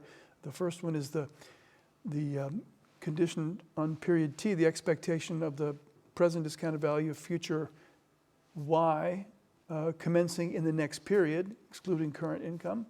Okay, so you can write that immediately using the state space and using the inversion formula that we learned, like this. Okay, so that's if you think about, if you plug in the state space representation in there, you end up getting an infinite sum of matrix forms times this current observable ZT, and then you can factor them out and use the Newman expansion representation of that infinite series, and it looks like it's an inversion of a matrix that involves A22, which is the process itself, and the identity matrix. Okay, and that's something we calculated many times in the past for calculating the value of an asset, for example. You can do the same thing for the next object, which is, it's a different concept. It says starting in t+1, compute the same object, but conditional on t+1 information. And we'll subtract that from the first to get something like new information or update of expectations.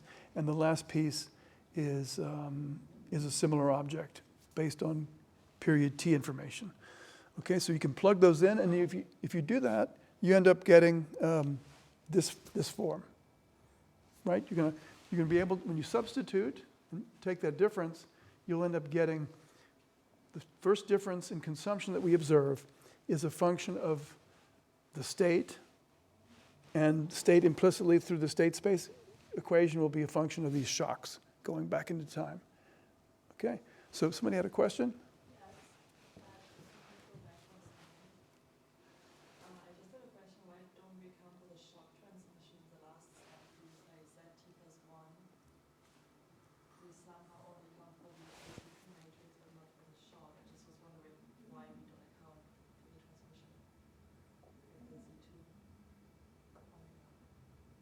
There may be a C2 missing. That's a good point. Maybe you're right. So I'm thinking if you're right, there should be a C2 here.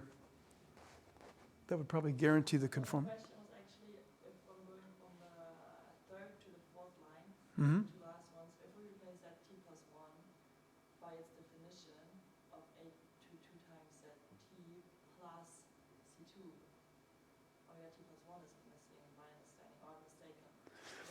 No, this is correct for sure, but there may be, I may have made an assumption that C2 is sort of an identity vector. It's just picking out the object itself. There's no contemporaneous transmission. This is for generality. I think what I've suppressed here implicitly is just assuming that C2 has a value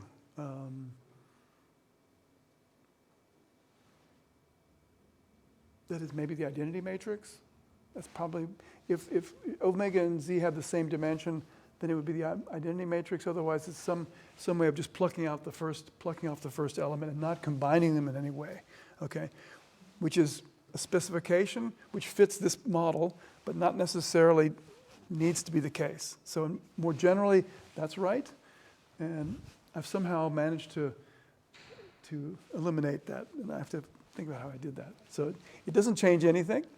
Check the book. I think in the book they actually have the exact same formula. I'm almost positive, but maybe they slipped in the comment, we need to make C have a special form to make it conformable and to make this additive somehow, right? Remember, the dimension of Z can be very, very large, and the amount of randomness can be very small, or it can be very large as well. That's the magic of the C, right?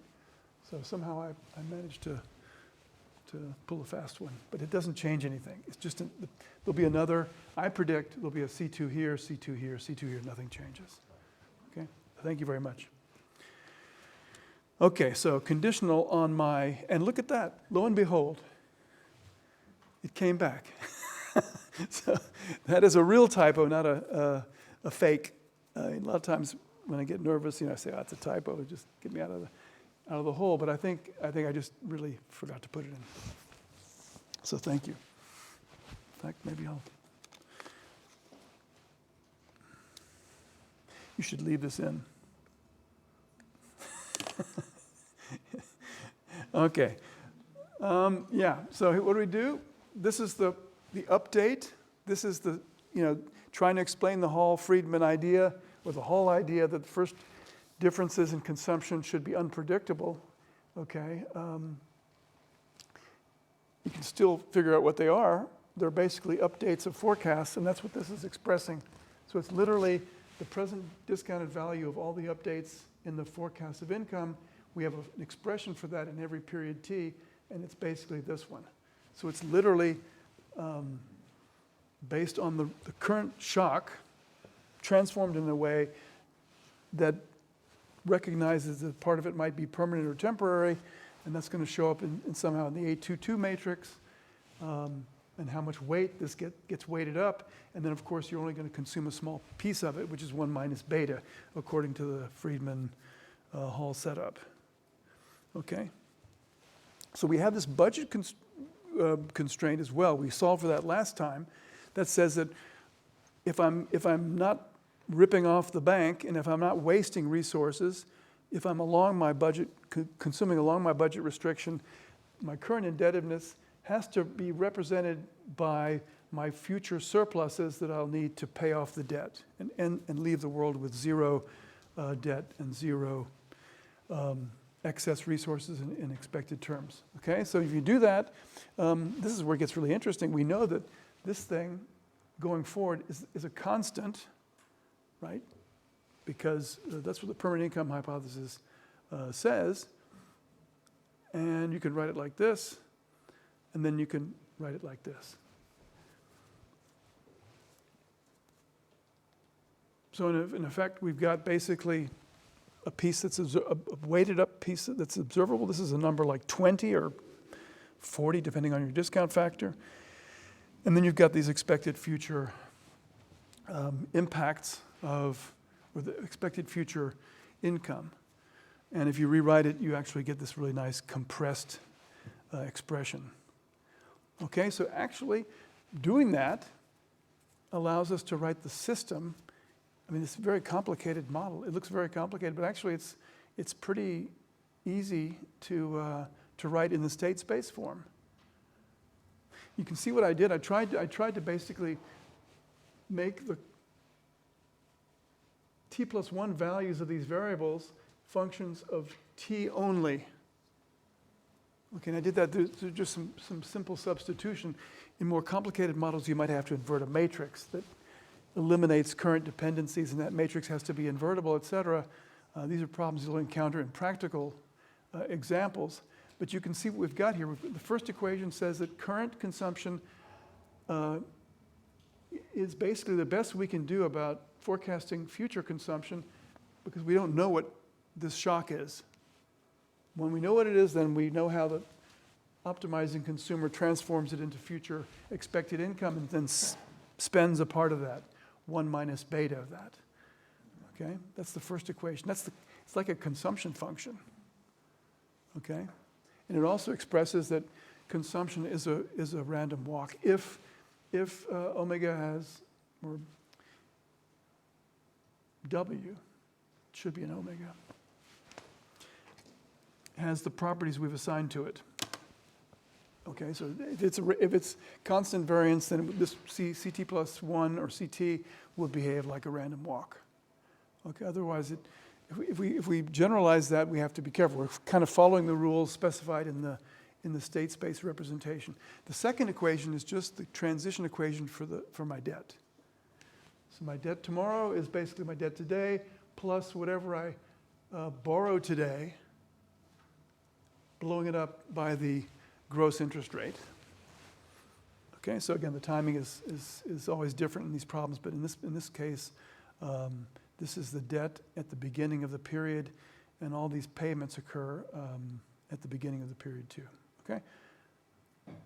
The third equation is the state space representation in the narrow sense for this stochastic process. So I'm going to use the the state space as a general concept to embed the true state space representation of randomness plus the model. So we'll have like an extended state space representation of this setup. This is the consumer's behavior. This is the evolution of the budget constraint. This is the underlying randomness. And this is the observer equation, because we still didn't talk about that, right? You have to somehow, all the things that the consumer has at her disposal has to be transmitted into something we can actually measure and observe. Okay? So that looks like something that's amenable to the same, extending the idea of what A0 is to include these endogenous choice variables and control variables of the representative household. Why? Because we've got some randomness, we've got a bunch of states that are evolving over time as a function of my controls, and then we've got the underlying uncertainty. So my task would be to somehow put that in a form that I can actually, again, apply the state space representation to, okay? So this is it. I'm basically assuming we can observe this income. So I'm going to eliminate yt plus 1 completely. So we have this very simple outcome. It's also discussed in the textbook in some later chapter. Okay, so let's discuss the rows and the columns of that matrix. Okay, so again, I'm putting the debt at the top.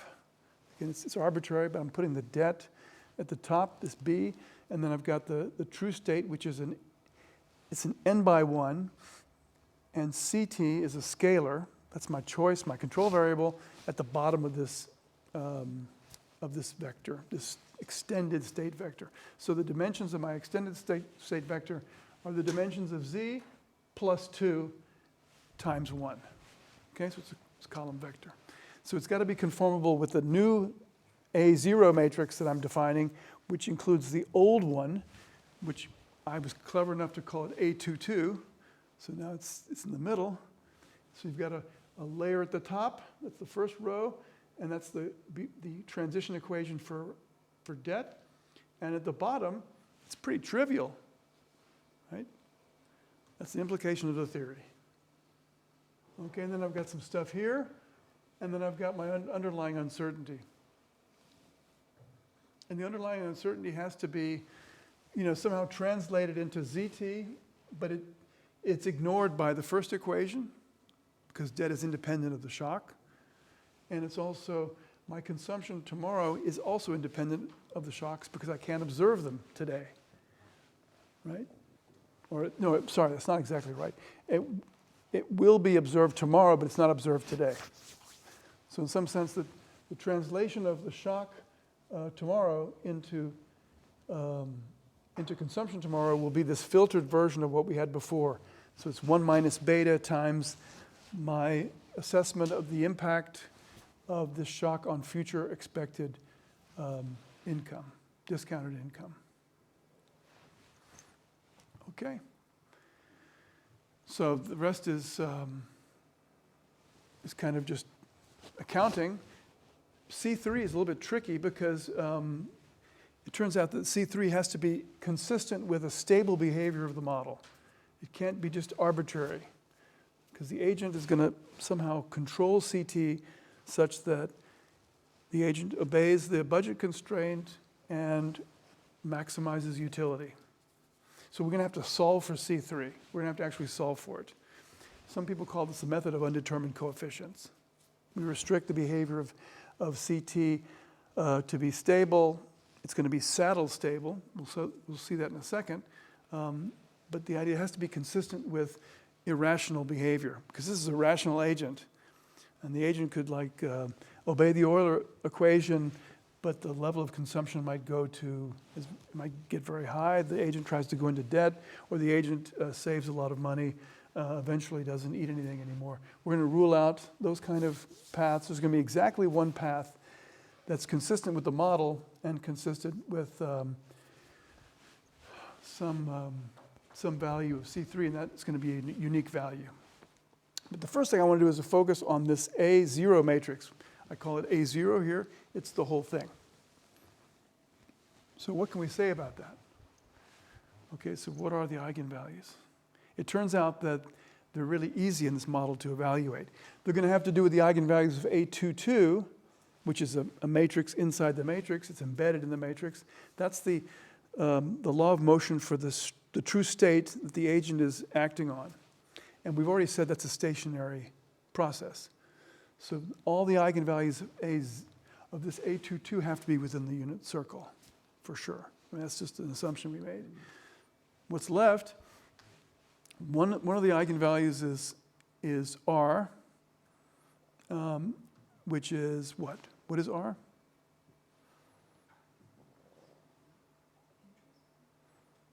Is the interest factor. So that's always going to be greater than 1. So if you look at this model, you're going to say this model doesn't look like it's unconditionally stable. For it to be unconditionally stable, all the eigenvalues would have to be inside the unit circle. And I've just told you they're not, because we've got this one which is strictly greater than 1. Okay, so that's kind of triggering us to worry maybe this model is not unconditionally stable. If I just take arbitrary conditions for B, T, ZT, and CT, and I just plug them in and let this model roll, there's no reason to believe that it's going to converge to anything. That's bad news. When you do Dynar with this, you get a nasty message saying you have too many eigenvalues outside the unit circle, normally. But it turns out in this model there is exactly one value of CT that is not explosive. Okay, so think about that. That means that and remember, CT is chosen by the consumer optimally at every point in time. So the consumer will make sure, by optimal choice, that the model is not unstable. And we're going to find out what that rule is, and that's what finding the behavior of the consumer means, and finding the optimal path of CT for any given initial conditions, BT and ZT. So a lot of people in this trade call it the policy rule conditioned on the state, the true states, my indebtedness, and the state of the economy I'm observing today. So my colleague, Professor Weinke, will talk about the policy rule from the perspective of the monetary policy authority or the consumer or the worker. Basically, the things I cannot change determine my behavior of something I can change. CT is the control variable. That's convenient for you to remember because C is also standing for consumption, but it's also the control variable in this problem. So it looks terrible in the sense of unconditional stability. If I just take a random value of CT, I'm not going to be stable. I'm going to have to find the value of CT that satisfies a condition that is not unstable. Okay, so it means I'm going to have to solve for CT. And you know, the eigenvalues tell us that, but eigenvalues also point to the solution. It turns out that CT will have to, the stable value of CT will have to be a linear combination of BT and ZT. There's exactly one combination of BT, my debt, and the state of the economy that will prevent me from going off on a tangent, off on an unstable path. And I'll show you this formally. It's not as formal as some mathematicians would like to see, but it gives you enough intuition to understand why we can't just go around asserting we found a solution. We have to find a solution. And this particular model has a unique solution for this. There's a single unique solution for CT, which is the optimal level of consumption for any given structure of uncertainty and a Markov process that is generated by it, which we will call income. You know, this model has a lot of robustness, but it's not unconditionally stable. Okay, now to show this linear combination result, we have to do what's called an eigenvalue, eigenvector decomposition, which is, again, familiar to most of you from econometrics or from other fields or from math. okay? It just means that if A0 fulfills some basic properties, I can write A0 like this. Okay, it's like making a sandwich out of a piece of meat. You're pulling imaginary bread out of this slab of meat, and now you have a sandwich. And on the left and the right, you have the bread, and inside you have the sandwich. And the real meat is the matrix of eigenvalues. Okay, so under the conditions we have, we'll have a unique representation of A0 like this. This is a diagonal matrix with the diagonal occupied by the eigenvalues of A0. And zeros elsewhere, because it's a diagonal matrix. These things, one is the inverse of the other. This V is the matrix of eigenvectors that correspond to the eigenvalues. This is a really important decomposition. It's really amazing. I mean, every economist has to understand this. Okay? I mean, we're talking about a square matrix, and we're just pulling this, we're decomposing it in a way, and you can't do this with all matrices, okay? But in this particular problem, you can, and it's unique. Okay? And I'm going to arbitrarily rank these eigenvalues from the lowest to the highest along the diagonal. I'm free to do that because I can choose the order of the eigenvectors. Okay? And if you don't believe this, go home and try this. You know, get a matrix that looks kind of normal. Just make up a matrix. Ask MATLAB to compute the inverse of that matrix, and then ask MATLAB to compute the eigenvectors. Okay, and see what happens. Just try it, see what happens. And you can go back and forth. In other words, you can actually ask MATLAB to compute this decomposition. You can see whether it's necessarily the case. Most matrices that we'll encounter are okay with this. If the matrix is singular, no. Okay, if you can express one column as a linear combination of the others, that's not going to work. But in this case, we don't have that problem. Okay, so why am I doing this? Well, if you let me do this, I can pre-multiply my state space representation with the inverse of the eigenvector matrix. In a sense, I'm kind of rotating the state vector in a certain way. And that new rotated vector has a very interesting representation. And that's going to help us understand stability. Okay? So does everyone understand this? This is easy. If you understand that, then you understand what I'm going to do next. But let me just make one remark. If this is true, if my expectation of a future value in k periods is equal to A0 times k, then just plugging in the decomposition tells me that A0 to the kth power is nothing but the kth power of my diagonal matrix, sandwiched by my eigenvector matrix and its inverse. That's just matrix algebra. You plug it in, V and V inverse cancel, they turn into the identity matrix, and then you end up having just this. This is a powerful result. Do people follow? So, kth power of A0 is equal to the kth power of the eigenvalue diagonal matrix sandwiched by the inverse of the eigenvector matrix and the eigenvector matrix. Okay, so why is that interesting? Well, I told you if I pre-multiply my state space representation in the extended form, then I can actually solve the model. So I'll write down this in English, and then I'll show you formally. So finding the value of CT that solves the problem, or is consistent with stability, we call that the control variable. We have to understand that it's actually free to jump.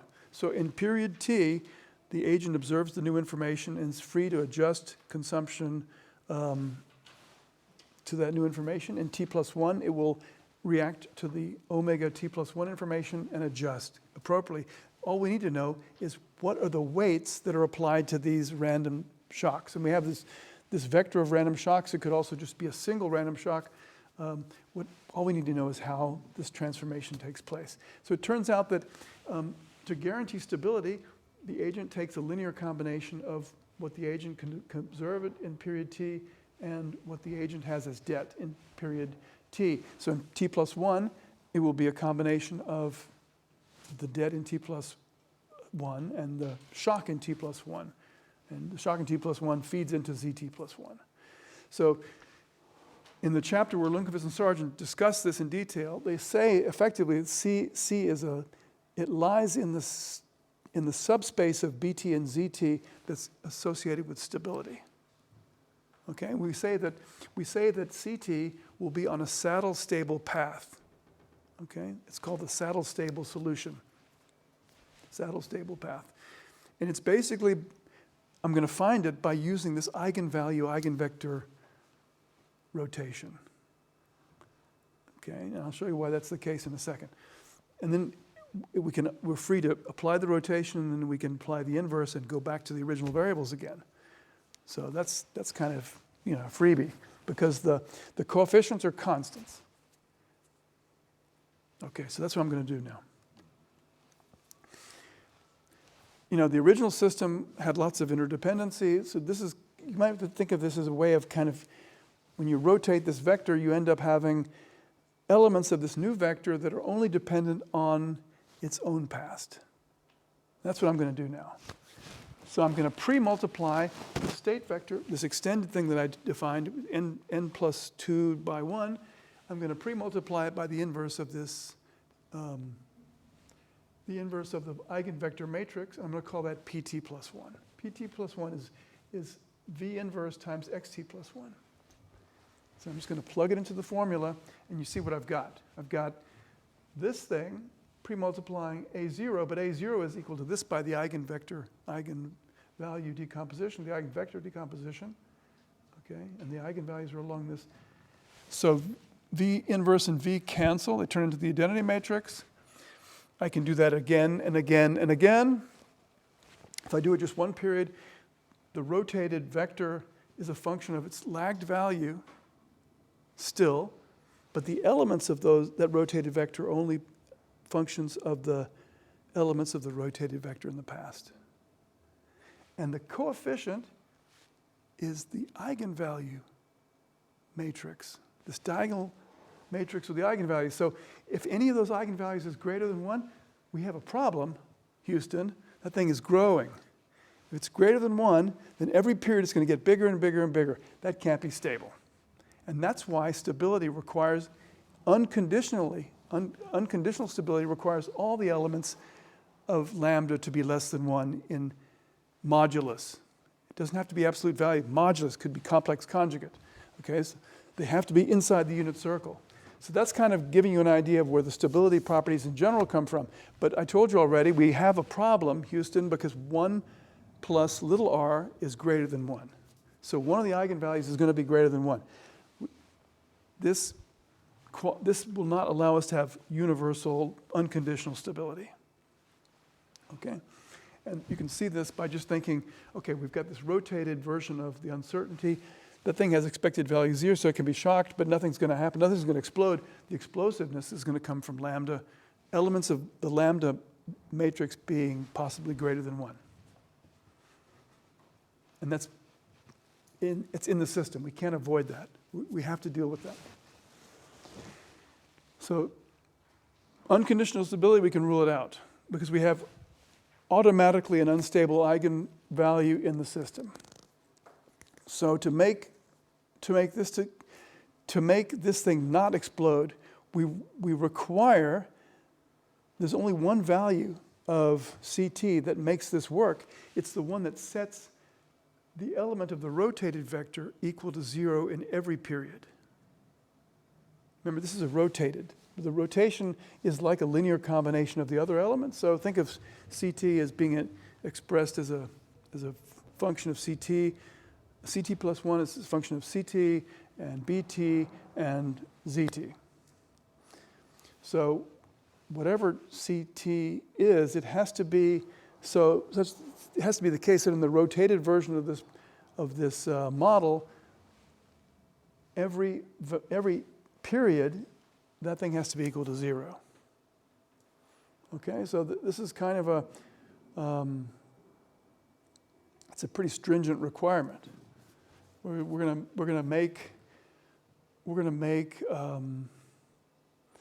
the agent do the right thing. The model can't explode. The agent can't choose a value of consumption that implies that the model veers off in an unstable direction. Okay, so the choice of CT has to be a linear combination such that the rotated element, this last element, is always equal to 0, and that is a saying that CT lies in the stable subspace of ZT and BT. Okay, so that means we can actually solve for it. We can actually solve for it. If we know that each element of PT is a linear combination of the original variables, CT, there's only one value that works. It has to be the one that makes that last element of the PT equal to 0 in all periods, because the eigenvalue would otherwise say that it's exploding over time. So CT actually has to jump. It cannot be a true state like BT. It's not determined by the past. It's the agent looking forward. So we call it a co-state variable, or a jumping variable, in the language of Blanchard and Kahn. Okay, so again, it's the last element of PT. It's the transform of XT, the last element. It's this last row times this column has to be equal to 0. So we can write it out. We can actually find, if we know what the model looks like, we can actually solve for this row, and we can multiply it by the state vector, and that will give us the answer. That will give us the unique value of CT that actually is not leading to unstable behavior in the model. It does not lead to an explosion of the consumption or the state of debt. Those are the controllable variables. Okay, so this expression says that there's exactly one linear combination of BT, ZT, and CT that make this object equal to 0. We can solve for CT, and that will give us the value of consumption as a function of the true states, the controllable state BT, because I controlled it last period, and then this thing, which is determining my future expected income. Okay, so we can write that out. And that's why there's this distinction in the book between true states and the extended state space, because this is a controllable object. This is a control variable in my problem. I can't control this in period t because it's given to me by my previous decision. Next period, as an implication of what I choose consumption today to be, I do influence it, but CT lies in the subspace that's spanned by my debt today and the observable state today. And that will also apply to CT plus 1, a linear combination, the same linear combination of BT plus 1 and ZT plus 1. Okay? So this is maybe a little bit more understandable than the book's treatment. The book's treatment is a bit more detailed. I urge you all to take a look at it. We call consumption a jumping variable in this model.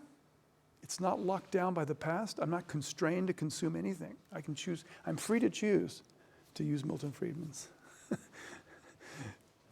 His book was called Free to Choose. It was a popular book. We say that consumption is a co-state variable because it's not bound by past. It's not. So you'll always see this distinction in economics and macroeconomics. The capital stock is a state variable. Investment is a jumping variable. In any period, you can try to make increments to the capital stock. Those increments will not be realized until the next period. Okay, the same thing is I can adjust consumption every period. I can't adjust my debt. My consumption today will determine my debt tomorrow. Okay?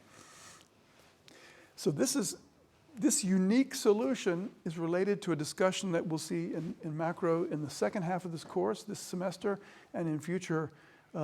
This is an unfortunate consequence of assuming rational expectations. it basically, it shows up very clearly in this model, but it shows up in a lot of models. This was pointed out a long time ago by my thesis advisor, okay? And it's a fascinating, if you like a short read, take a look at it. It's very dense, but it's very important for macro because it kind of tells us when, if we have rational expectations, it's very likely that we'll have eigenvalues outside the unit circle. It will have some sort of latent instability in the model. We cannot just arbitrarily choose all the values of the current state and just let the computer compute it, because it will not converge to anything. I mean, it'll generally explode. If you have those conditions, you have to worry about saddle stability, and maybe you don't have any stability. Maybe you have no way that the co-state variables can achieve stability, and that's a problem with a lot of models that usually alert us to the fact that our model is not consistent. It's certainly not consistent with observable, with the observable data.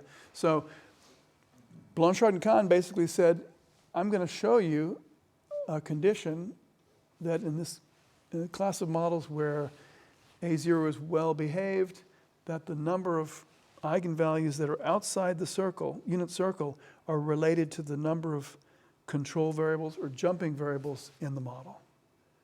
Okay, and the basic version of the Blanchard condition is that they're equal. So the number of jumping variables has to be equal to the number of eigenvalues outside the unit circle. If you have too many roots inside the unit circle and you still have rational expectations, often you have what's called indeterminacy. So you have a situation where you have lots of paths that are consistent with the first order conditions, or the Euler equation, or the dynamics of the model, and they all converge to a common steady state. We have no way of choosing them, so we have to add something else to the model, like sunspots, random moods. We need a selection mechanism for the equilibrium. That's not a very satisfying situation, but sometimes it also arises. The model is almost too stable. There's too many ways to get to the steady state. We call that indeterminacy, but normally in the model that we just dealt with, and many models that are that have been evolving, including those with interest rate policy set by a central bank, is that we want to see, we'd like to see determinacy, which means that there's exactly one root consistent with the rules that the agents have chosen. One of those rules is the central bank's monetary policy rule. So sometimes, a classic problem arises when the central bank doesn't put the foot on the brake too quickly. It's too slow or too gentle. That can lead to indeterminacy. So you can have many paths consistent with the central bank's policy rule. That agents have there's no a priori way of selecting the equilibrium path, okay? So this is a discussion that you might see elsewhere. I'm done with this. There's some important concepts to remember, and I think there's a bunch of others that I have to put down. And that's what you have to think about, okay? Any questions about that? I'm sure there are a lot of questions.